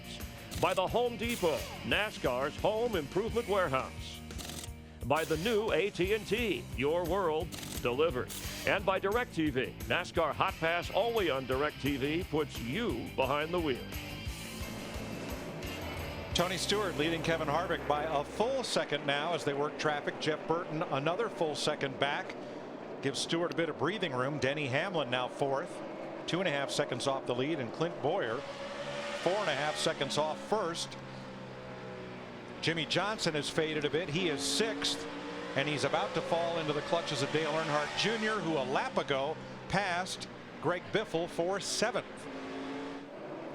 Maybe a reason why Jimmy Johnson's car is falling back as we listened into their team. A lot tighter. I swear to you, that toe got knocked out when I hit the 31. That part, bud. Nothing we can do about it, man. We just got to try to ride it out. If we adjust the toe, we're done. That was what brought out the 8th caution flag of the day when Jimmy got into Jeff Burton. And we're going to make Jimmy our Allstate Good Hands driver of the day, because he gets into Jeff Burton here as they're trying to lap Robbie Gordon, gets sideways, doesn't spin it all the way. The caution comes out. He lost what, 3-4 positions, and then gained a couple of those back on pit road. So Jimmy is today's Allstate Good Hands driver. Allstate, are you in good hands? And just to talk about the toe out, it's a front end setting. You adjust it with the tie rods. You make the front of the front tires just a little wider than the rear by putting some toe out. It gives the car security. But Chad Knaus is absolutely right. This late in the race, you come to pit road under caution, even under caution, and adjust that, you're going to be at the back of the pack and you'll never get it back. 16 cars still on the lead lap as Greg Biffle, who is the highest Ford in the race, in 8th place, tries to get Johnson for 7th. Steve? Mike, when that caution came out on lap 375, Biffle said the car was good, just put tires on it. But since that time, during this run, he said it's gotten a little bit loose, and that splitter is hitting the racetrack. And I tell you, that's been the characteristics of this race car. This is the 1-year anniversary. We've been running this car here. Is getting it between turning good and not being loose is like sitting on top of a razor blade. But while we've been watching this battle, we do need to mention Denny Hamlin. We've been following his march back to the front. He just drove by Jeff Burton to take that 3rd spot away. Now he's only 2 seconds behind his teammate Tony Stewart with 56 laps to go. As long as he can catch the lap traffic right, I think there's time for that 11 car to get there. So Jeff, what happened? Hamlin was 3 seconds back. The leaders did not get stuck in traffic. Now he's only 2 seconds back. What woke Denny Hamlin up? Well, it might be tire management, Mike, because the good thing about it, we've been talking about it all day. You still, this late in the run, the racetrack's been rubbered up. But the key thing is pacing yourself. I've worked with that man up there in the booth before. All of a sudden, guys are driving away from us, but Darrell's running a real steady, let's just say 17-second flat lap, and all of a sudden, guys are out in front of you. Well, they come back, they slow down a little bit, and all of a sudden, you keep catching up with him because you're more consistent. He may have a better race car than the guys up front right now because of that. I think he does, Jeff, and I think one other thing, Larry, is right now he can see Kevin Harvick. Harvick is just about 10 car lengths out in front of him. That's 2nd place, and that's within his grasp. Well, Darrell keeps pointing out to me what that 11 car is doing is he goes up the hill and then he runs it down to the bottom and gets that run. He's diamonding this racetrack, which I've been watching his teammate Tony Stewart. That's what he started doing the last few laps. And Kevin Harvick is running right around the bottom all the way around the corner. 50 laps to go next time by. Tony Stewart has led 220 of the 450 laps, by far the most laps of any driver today. He's 1.3 seconds ahead of Kevin Harvick. Can Stewart hold him off and score Toyota's 2nd win? Oh man, this one's going down to the wire. Stay tuned for more on Fox.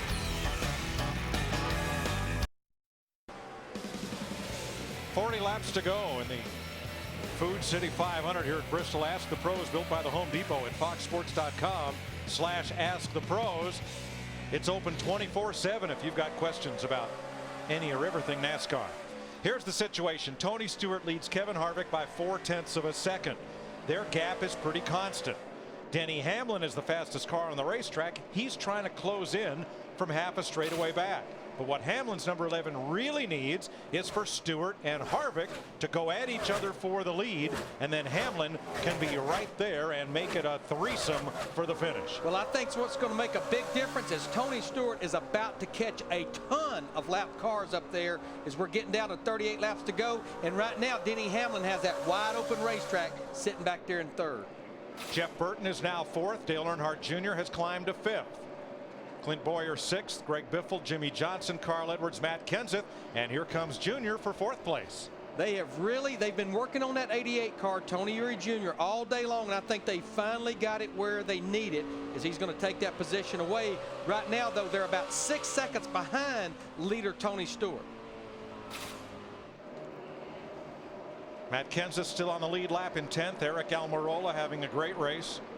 Kurt Busch, Jeff Gordon, both past winners here, and both mired in the teens, 12th and 13th. Here's Edwards trying the high side around Johnson, and Matt Kenseth to follow.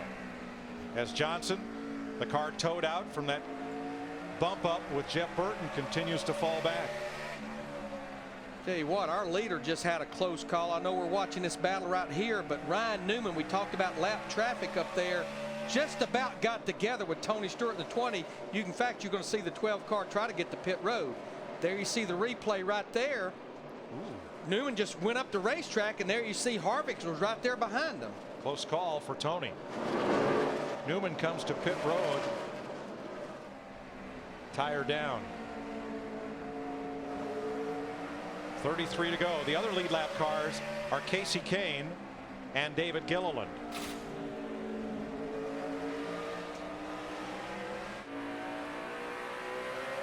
Here's a look at Kane, who is 14th, 12 seconds off the lead. And traffic ahead for our leader. A lot of traffic. Yep. Martin Truex, 16th. Moves past Mike Skinner, and here comes Harvick and Hamlin. Darrell was pointing out to me, and he's absolutely right. Denny Hamlin keeps catching the traffic just perfect. Tony Stewart is catching it all but perfect when he gets to him, but he's the leader of the race. Well, there you know, these drivers will fight to stay on the lead lap or to keep from losing another lap. Once the first and second place cars go by you, no harm in laying over for the fellows who are third and fourth. You've lost your lap, let them go. Boy, Harvick really got a good run off turn 2 that time, but we've been talking about him. He's been marching to the front. That 11 car keeps getting a good run off the corner as well, as we've got 28 laps to go now. Mike and Larry, one thing I want to throw back in here, and we talked about it early part of the race, but with only 28 laps to go, let's bring it up one more time. 500 laps here at Bristol, you got to survive. And now we're getting down to crunch time, as you guys have been pointing out. As the leaders are coming up, guys are getting fatigued, cars are getting fatigued, tires are wore out. So you've got to make sure you're smart enough not to put yourself in a jeopardizing type of situation where you could wind up getting wrecked by somebody you're trying to lap. So survival is so important right at the moment. And if that's not enough elements, all 43 cars are still out there. Coming up on 25 laps to go in Bristol. NASCAR Sprint Cup Racing is presented by the auto parts experts at AutoZone. Get in the zone, AutoZone. And sponsored by Subway, where Tony Stewart goes to fuel up. Subway, race hard, eat fresh. By Toyota, moving forward. And by Sprint, welcome to the 2008 NASCAR Sprint Cup Series. Speed is beautiful. Might be a historic first today. It would be the first time since we went to a 43-car field that all 43 cars are running at the checkered flag on a short track Sprint Cup race. 15 to go, and it's going to be a 3-horse race. Tony Stewart and Kevin Harvick are just a couple of car lengths apart. Denny Hamlin got some clear racetrack, and he's close to within 1 second of the 2 leaders, who are getting back into traffic with 15 to go. I tell you what, though, Kevin Harvick, he's eating that rear bumper, that 20 car up. But I've been watching Tony Stewart in the 20. He's working the bottom. If Harvick goes around him, it's going to be because of a lap car, or he has to do it on the high side. Stewart is not going to give the bottom of the racetrack up. 14 cars on the lead lap, including good runs by Eric Almirola. Oh, we got one in the wall. Brian Vickers is in the wall down in turn 1 and 2. We stay green so far, but he's going to have a tough time getting back across the racetrack to get to pit road. Track is clear as Vickers limps around. We have so many cars out there, he can't get to the bottom. There's not a hole to get to the bottom. And Yellow there's flag. The caution. Caution out. 15 to go. Check that. 11 laps to go, we're told.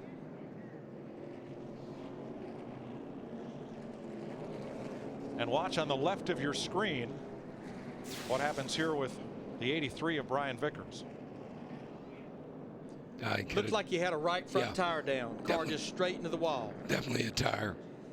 Now here's what's going to be interesting. We're going to be under 10 laps to go. We only have 14 cars on the lead lap. These guys have been out there for 120 laps on their tires. I think you're going to probably see the guys at the front try to stay out. Well, Harvick actually going to pit. But I think with that few cars on the lead lap, you're going to see a lot of the guys at the back come in. It'll be a single file restart. They won't have lap cars to deal with. I know the loneliest guy out there is a 29 car. Yeah, because he pits and... But he has a lot of friends coming with him, Darrell. You've got the 31, you've got the 07, the 16. In fact, pretty much, it looks like the only cars that stayed out was the 20, the 11, and the 88 possibly. You only had 3 cars, I think, that stayed out. Well, Jeff Burton really needed a pit because his car had gotten really, really tight, and he had dropped all the way back to the 6th position. To Matt. Interesting call on the 29 of Harvick. Just over 100 laps on those tires. Stewart was debating on pitting, and then Greg Zabelli said, we only have about 11 laps left. We're not going to be able to make up that track position. Meanwhile, the 99 of Carl Edwards also hits pit road. What a day he has had, Mike. Thought he had a fire inside the race car. One point diagnosis, maybe his cooling system had burned up, and then his car has just been tight most of the afternoon. That's quite a day. Greg Biffle among those that stopped, getting back out. Jeff, what do you think about Kevin Harvick giving up 2nd place to come on to pit road? I think right there Todd Berrier kind of rolled the dice saying, you know, I think we might be able to beat him, but I know if I get 4 tires, I can beat him. And I think that might be the call of the day right now. Even though we're only going to have a very few laps to go, this is not the old Bristol guys. He can pass to the outside. 4 good years right now may be the difference between trying to hold the bottom and run the outside. Larry, it's really a blind draw because the only way his strategy works is if everybody else follows him in. And it did. You only have 3 cars out there, and they're on 120-something lap tires, and that's Tony Stewart, Denny Hamlin, and Dale Earnhardt Jr. And again, no lap cars to deal with because it'll be a single-file restart. Krista?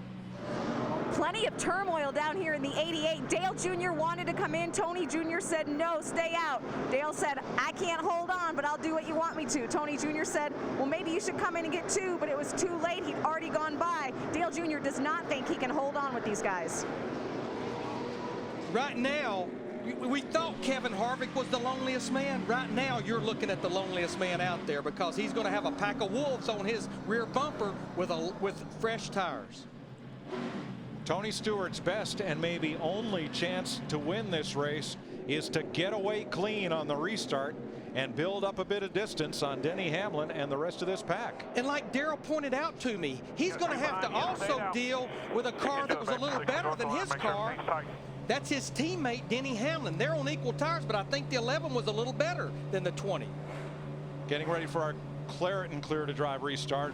Going to wave it off. We'll take one more lap.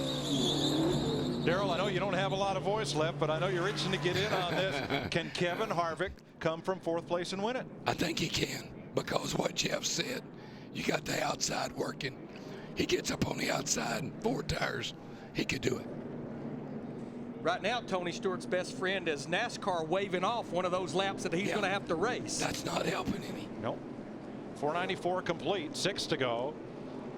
Lights out on the pace car, so we'll look for the green flag with 5 laps to go. I don't know if we said it, but the 16 car behind Harvick, he only has 2 right side tires. He has all 4 tires, but they just changed right sides. Tony Stewart has not won since August of 2007 on the road course at Watkins Glen. Kevin Harvick's last win came 40 races ago in the 07 Daytona 500. I wouldn't wait. I'd go the outside right off the 29. Go high. You better take advantage of those tires right off the bat. Catch them. They're going to fight for the bottom. Here we go. Go to the top. 5 laps to go, and this is Bristol. Tony Stewart gets a good jump on the field. Well, Mike, he knew he'd better get a good jump because right now we get back to the line. We're only going to have 4 laps to go. There goes Harvick. Look at the inside at the end of the backstretch on the 88 car. He'll take that position before we get off turn 4.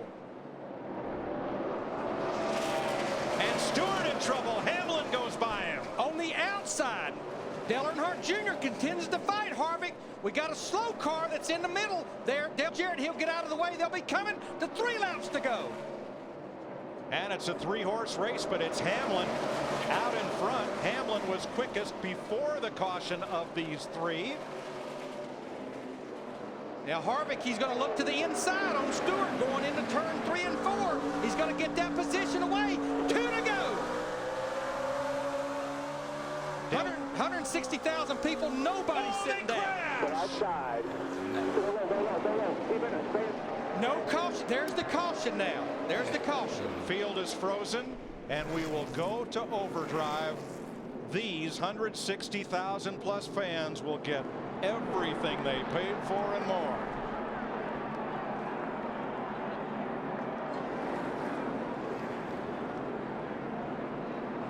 I'd like to talk, but I'm glad I can't. Now we're going to have to go back to the. They'll go back to the scoring loop. I'm sorry, Billy. As we said, this is Bristol. Baby. You have that 100-lap stretch where not much happens, and then in the final 10 laps of this race, any and everything can happen. And look at this grandstand. Nobody has left. As from the DirecTV blimp, you'll see the contact. And you can see Harvick's car just walked up the racetrack just ever so slightly. That's all it takes here in the corners at Bristol.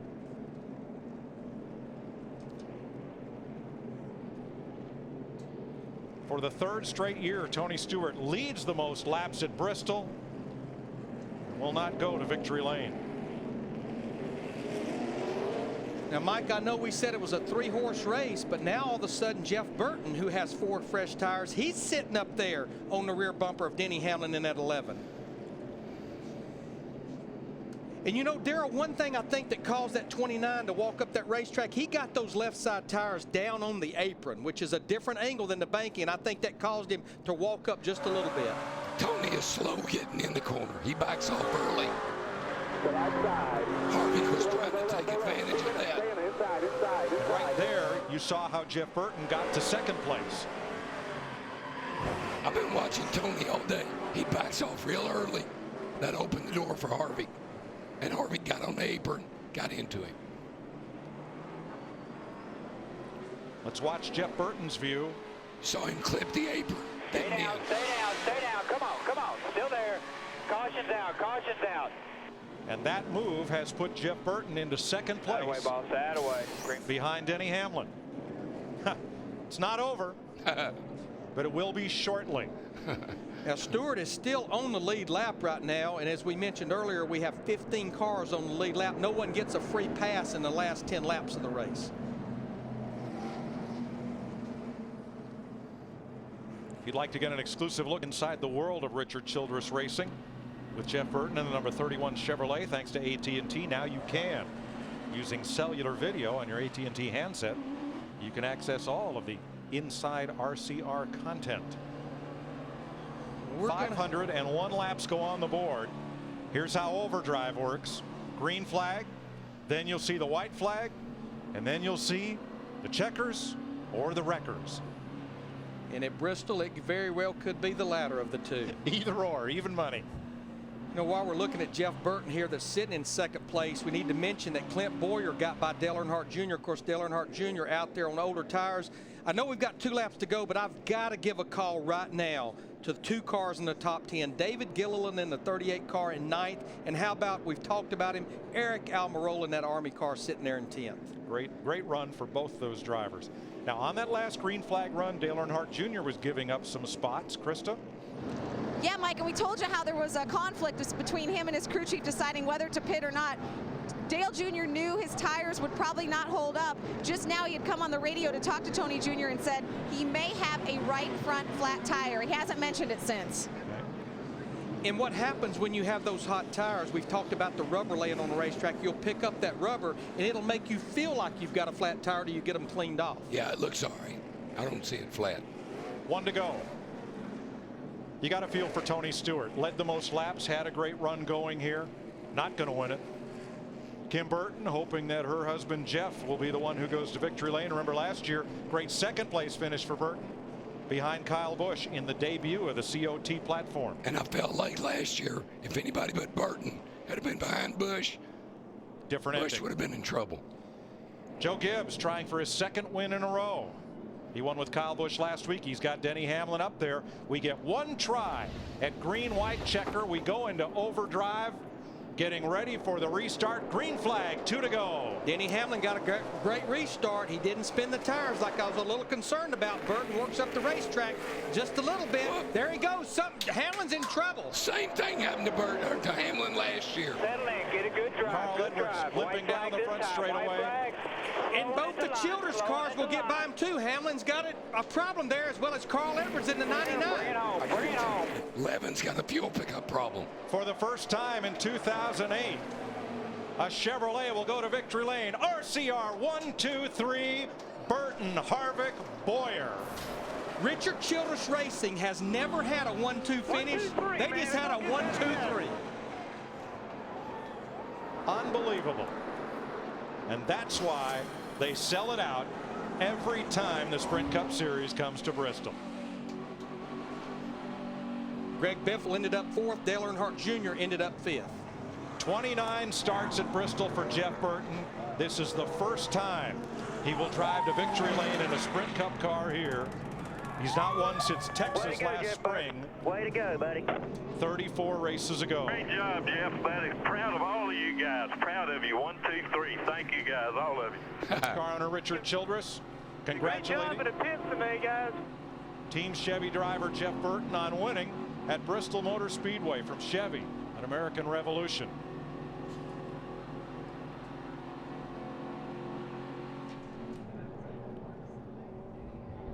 That's what I love about this place. You just never know until the checkered flag falls. Congratulations, Scott Miller. Really be anxious about that 11 car, because he shouldn't have been out of fuel unless he had a cable problem or a pickup problem like he had a year ago, because he'd only run 120 laps on fuel. It's having that car other times. Fuel pickup problem.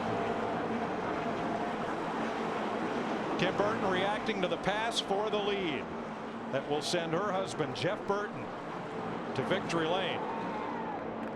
You know, and I bet that Pinewood Derby car he's been building for Harrison for the last month or so, I bet that turned out pretty good too.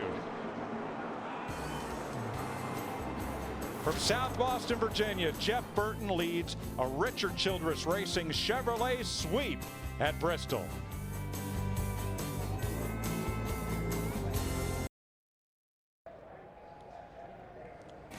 At lap 497, Jeff Burton was 5th. He raced past a spinning Tony Stewart and a sliding Kevin Harvick into 2nd, and on the restart passed the 11 of Denny Hamlin, and now he's in victory lane. Dick Berggren is there. Congratulations on a job well done. Take us through those last couple of laps, Jeff. Oh, I thought not again.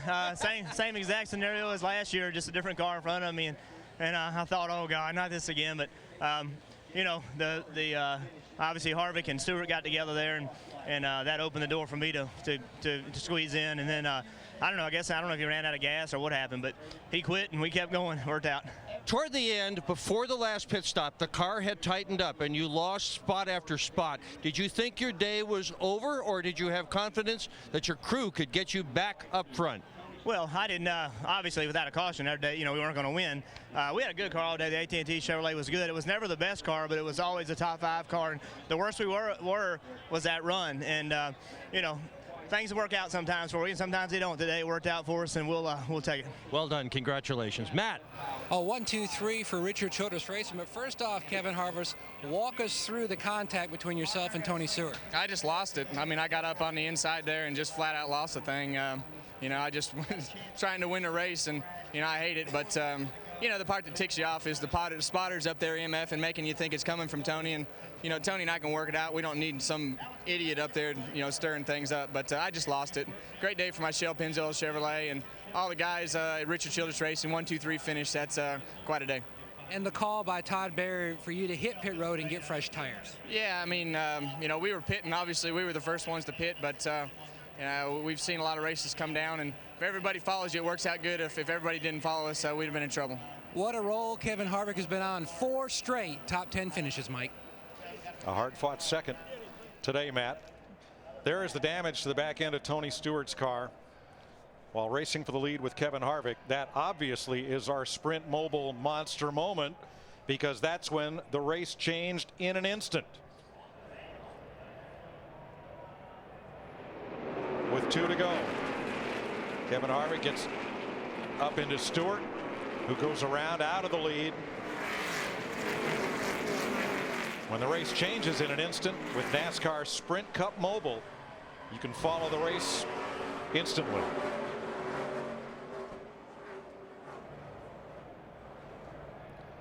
Steve Burns with Tony Stewart. But Tony, how disappointing is it to lead those laps, have a great race car, and not be able to finish near the front? Well, I think that's a pretty obvious answer. I mean, you never want to finish like that. Your thoughts on the contact? I guess I don't know. I thought I left him plenty of room, so I don't know. I don't even. I was far enough ahead of him that I didn't see where he hit me or when he hit me. I mean, I don't know if it. I'm sure somehow it was my fault. So I'm just sorry I got in his way. Thank you, Tony.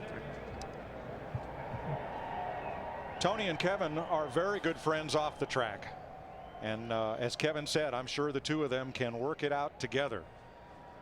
But it is the kind of thing we have come to expect from racing on the half mile here in Thunder Valley, that even with 2 laps to go, no way to tell who's going to win this race. Guys, this race has left me speechless.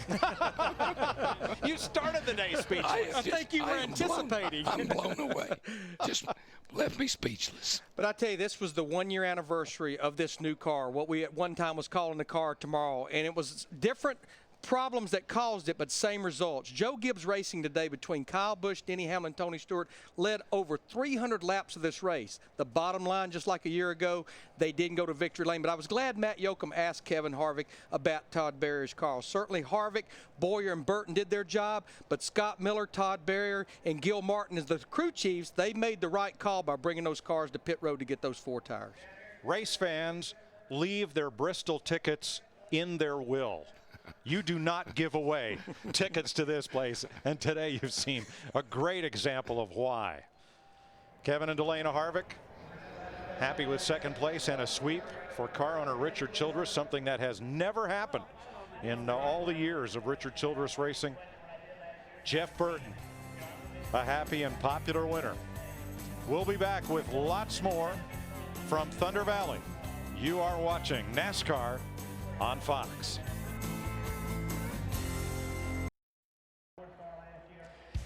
NASCAR at Fox from Bristol, Tennessee, and more than 160,000 clearing out after the Jeff Burton celebration. This view from above brought to you by DirecTV. And on a day with a lot of sentimental value about experienced drivers, the oldest driver to win in 2 years, 40-year-old Jeff Burton. The day began here at Bristol Motor Speedway with our own DW being surprised as Mountain Dew gave him that 11 car that he had such great success with. And of course, Dale Jarrett's last ride in the 44 in a Sprint Cup race for points, and his father Ned. Gentleman Ned getting the honorary starter flag moving. Kyle Busch getting into Kyle Petty. Robbie Gordon and Dave Blaney having some trouble on the track with some spins early. Everybody was okay.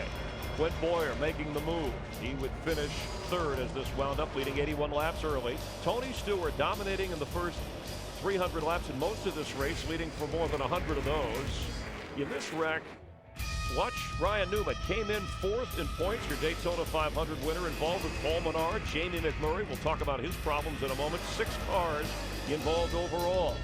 Denny Hamlin, who led much of this race, getting into it with Casey Mears, slid back to 17th and then back up to the top 5. But Kyle Busch, your points leader and leading at the time.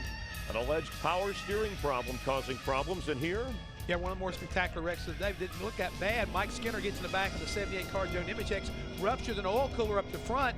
Oil gets on the headers, catches the car on fire. Mike gets out okay, but again, very spectacular little incident. Jimmy Johnson is working his way back up. You see the nice save by Jeff Burton. That would be key later for him, and Jimmy Johnson would spin and slide back and out of the picture. But Kevin Harvick and Tony Stewart, much discussion as Stewart thought Harvick went up inside, taking Tony, trying to protect his turf out. And on the green-white-checkered, some problems with Denny Hamlin and his car, and Jeff Burton making the move and winning for his first career victory here at Bristol. And the key thing right there has to be, Chris, the fact that Richard Childers Racing, a 1-2-3 finish with Jeff Burton winning, Kevin Harvick second, as well as Clint Boyer coming home third. I mean, great run for all of those RCR cars today. With Jeff Hammond, Chris Myers in our Hollywood Hotel. We're still here at trackside, and an interesting Bristol race. Let's first talk about Jeff Burton, who only led 2 laps, and he said he didn't have the best car, but he said he had a good car, and it is about survival. So he won this basically when the Harvick-Stewart incident took place. When that happened right there, he took his best competition, basically took himself out, and that was Kevin Harvick. He opened the door, but a good call right there by the crew chief and everybody at RCR to come down, put fresh tires on, but being able to get underneath that wreck, not get caught up with Kevin Harvick and be able to beat him back to that position. I mean, ultimately that led to the win. Had a big day for Chevrolet. They had won in the first 4. They finished 1, 2, 3, all for Richard Childress, as you mentioned. So Chevy dominates today. Denny Hamlin wound up 6th, and let's find out exactly what happened. He led for some 98 laps. Our Steve Burns is with Denny. Well, Denny, I know you are disappointed. Do you know what happened at the end of the race? Same thing that basically last year. I guess the same thing happened to Tony on the restart. Our cars just won't pick up fuel, low fuel. Anytime it's even within 10 laps on a restart where our cars don't pick up fuel, everyone else's does. So it cost us the race. I could have held those guys off as fast as the car went after it picked back up. It's just a shame. It's yet another win taken away from this FedEx team. Thanks for your time. All right, thank you, Steve. And that his best finish of the season, but disappointed. You see right there, you can see J.D. Gibbs, Joe Gibbs, crew chief Mike Ford on the 11 car. They're all standing there, trying to figure out what happened. Again, you can see the disappointment in Denny's face, but here are 3 guys that know they could have won 2 races in a row for Gibbs Racing and Toyota if they had not had that problem with the fuel. Dale Earnhardt Jr. finishing 5th. So for Hendrick, 4 of the first 5 races, he's been the best finishing Hendrick car. He's been solid, Chris. I mean, that's the main thing so far about Dale Earnhardt Jr. is the fact that he has an opportunity to kind of like lead the parade so far. Everybody wondered about his driving ability. Well, so far, he's upholding his end of the bargain. All right, decided to stay out. I'll ask you about that, but let's check with Chris Devoto, who's with Jr. Well, we talked about the conflict between Tony Jr., Dale Jr., to pit or not. Your thoughts on that decision? Yeah, there's no right or wrong. You can debate it all day long. There's no answer. We might have got beat by a couple guys off pit road. I'm sure we would have finished anywhere around the top 5 anyways, but it was a great effort. But I could be upset we didn't take tires and go, dang it, Tony Jr., but it was his fault that we were up there in the first place. He made the car good enough to be able to get up there. So, he's on top of that box. He sees what's happening around me, and better than I can. I got to back his play every time. So we're pretty proud with our top 5 finish. National Guard, Chevrolet, Amp Energy, everybody that's supporting us. We're doing good this year, and I want to keep it up. Hopefully, I've got me a good finish so I can have a good off weekend. That's the right time to do it. The momentum rolls for Dale Jr., his 3rd straight top 5.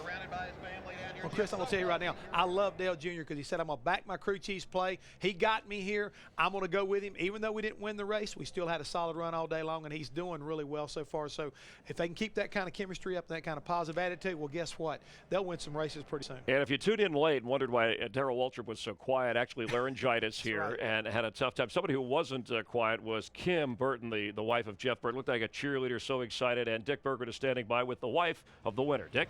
Indeed, with her 2 children as well, Paige and Harrison. We were watching you on the pit box as this race neared its end, and the emotion that you seem to experience. What's it like for you in these last few laps when your husband is either leading or has a chance to win one of these things?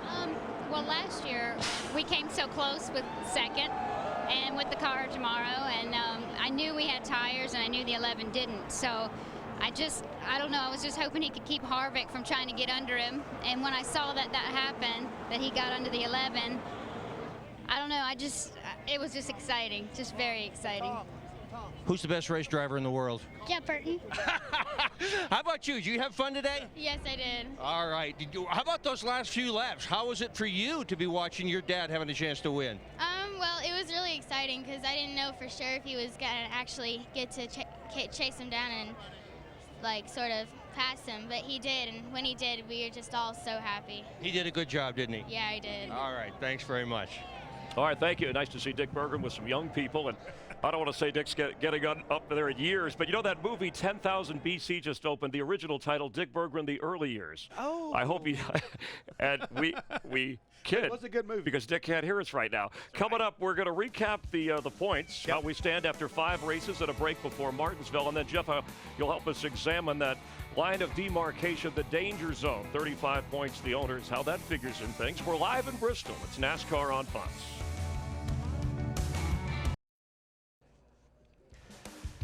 Some of those leaving Bristol Motor Speedway a week off. Happy St. Patrick's Day tomorrow and then Easter weekend, and then we get rolling in a couple of weeks. Martinsville, 1:30 Eastern, the pre-race show. Also the truck race on Fox Saturday from Martinsville.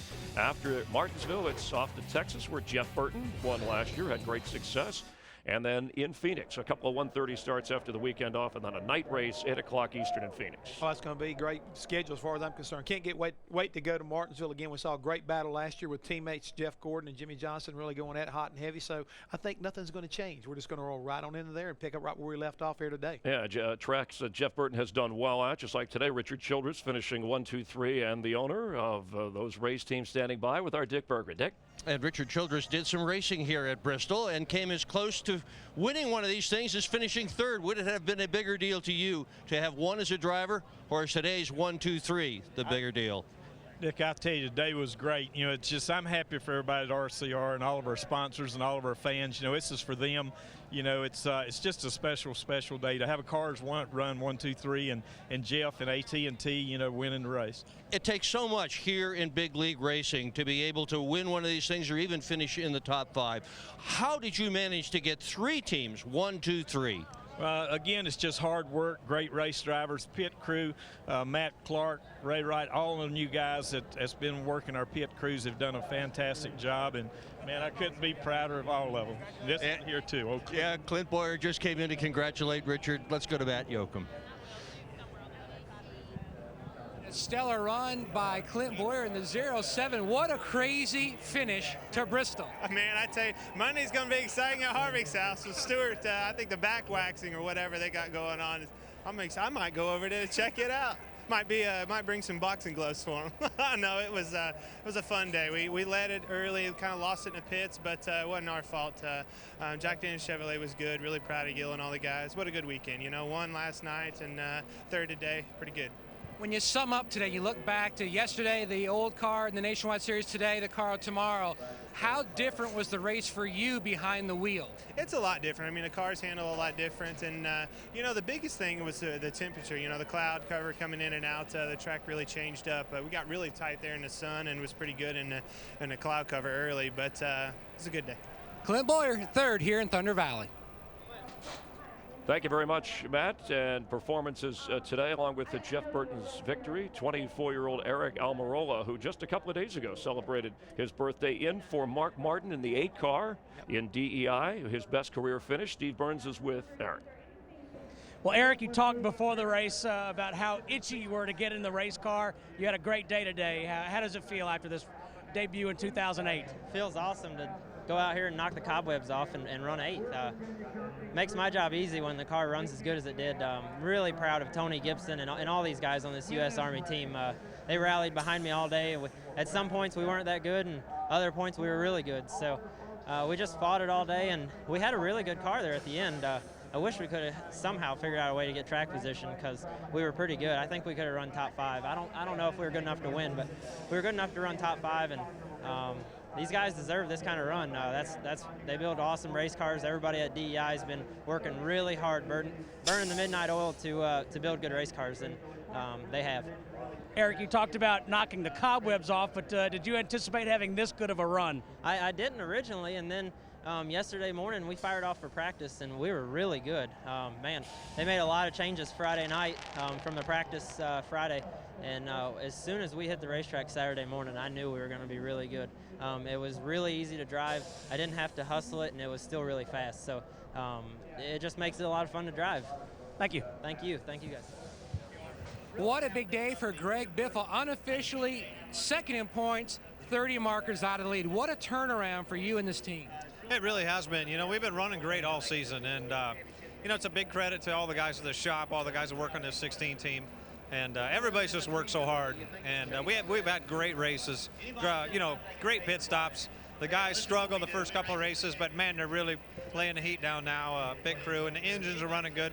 Just couldn't be any happier right now. We would like to win, but great call by Greg there to take 2 at the end.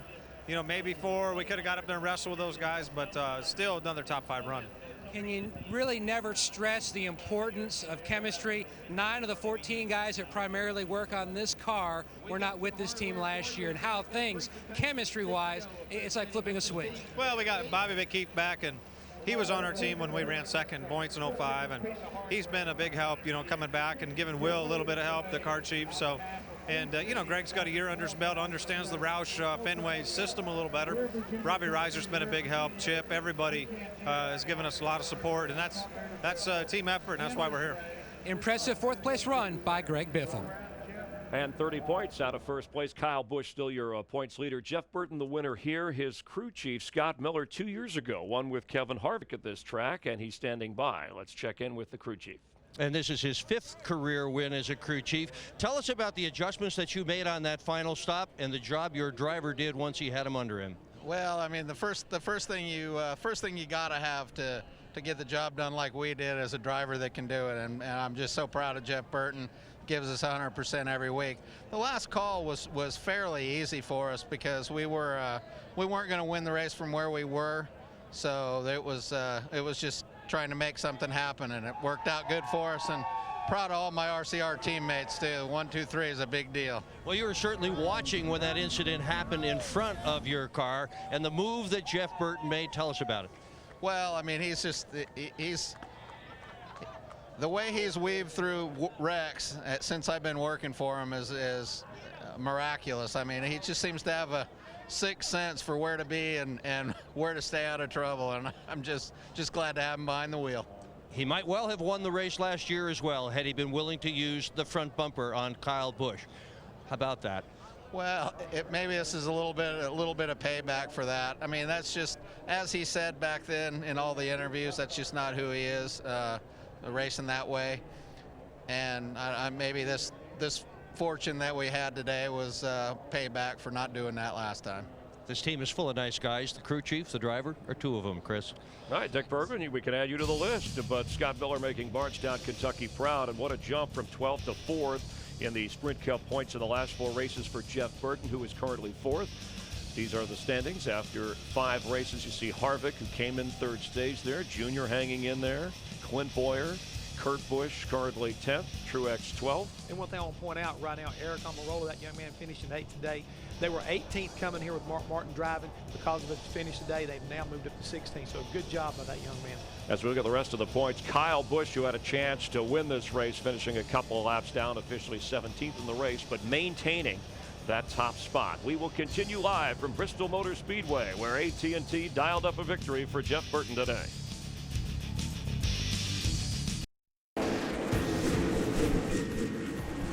Off the right front, it's rolled over. Side, by the group. Let's lose so far up, I don't need to lose any forward points. Top here, Mike, holding them all up. Right there in front of you, same mode, same mode. Whatever you're doing, just keep doing it. You'll make the fastest thing out there. Watch a 5, watch a 5.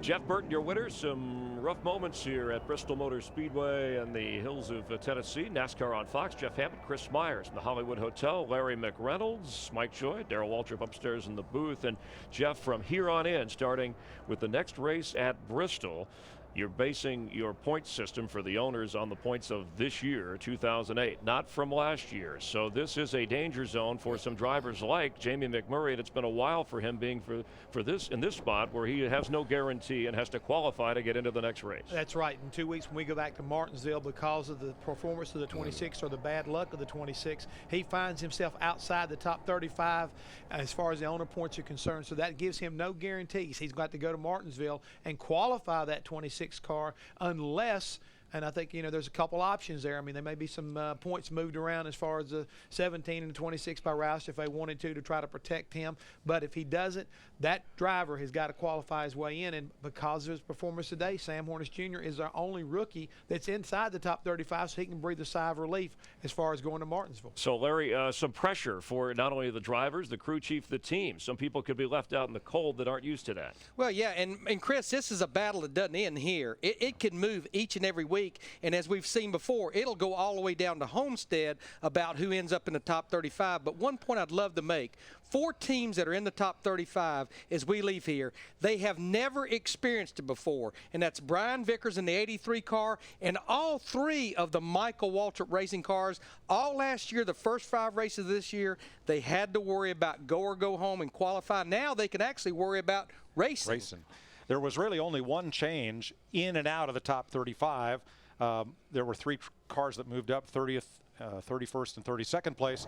But that hauler right there, Jamie McMurray's, he has just had a totally luckless season, and he fell out of the top 35 to 36th after this race, so by a mere 4 points. Jamie is going to have to qualify when we go to Martinsville in 2 weeks. The other drivers, Blaney, Franchitti, Regan Smith, Kyle Petty, they were out of the top 35 coming in here today, so that's not really surprising to see them right there. Yeah, I believe the big thing is going to be what they do with these champions points for Roush and Petty. Are they going to swap those around? I understand doing that at the start of the season or when you have a driver change like the 44 is going to have. I understand that, but in the mid-season, okay, you're out, so you get my points and you get this champion's provisional because you don't need it over here. That's pretty confusing. I agree, but I think that's going to be the challenge for NASCAR. And I don't think that would be right. I think the only way that would be right is if they absolutely put Kyle Petty in the 43 car with the 43 number. That's the only way that would be right.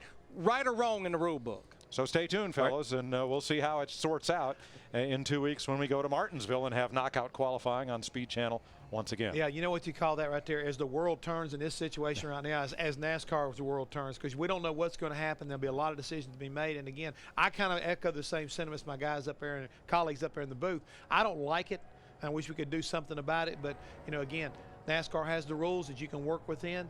So there could be some monkey motions going on, but I think if he's got to be good enough to get in the race, it's fine. If he's not, then he needs to go to the house. I hope Darrell Waltrip's throat feels better. He's got to. He was going to talk about Santini at the toll booth. I think in a few moments he'll have a week to rest and he'll be fine. Laryngitis. He said he's not in any pain. He was probably more frustrated than anything not being able to talk through that race. And a little frustration for Dale Jarrett. It's his last hurrah behind the wheel, the veteran, the former champ, and he addressed the other drivers. It's one of the unique things in NASCAR, of course, the drivers meeting before each race when they all gather, the competition, and it was a chance for Dale to talk to his guys.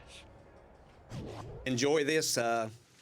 We all have our time in this, and mine has been fantastic. And to me, it's been an honor and a privilege to be able to race in this series and say that I've raced with and against and sometimes beat the best in the world. And so thanks for allowing me to do that. But enjoy it. It's a great sport, and you help make it what it is. Thank you.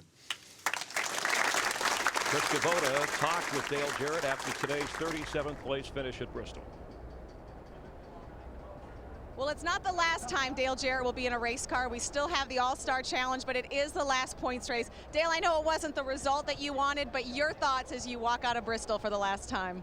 Probably just thankful for everything that's happened in my career, the good and the bad. The good things were great. It made life fun.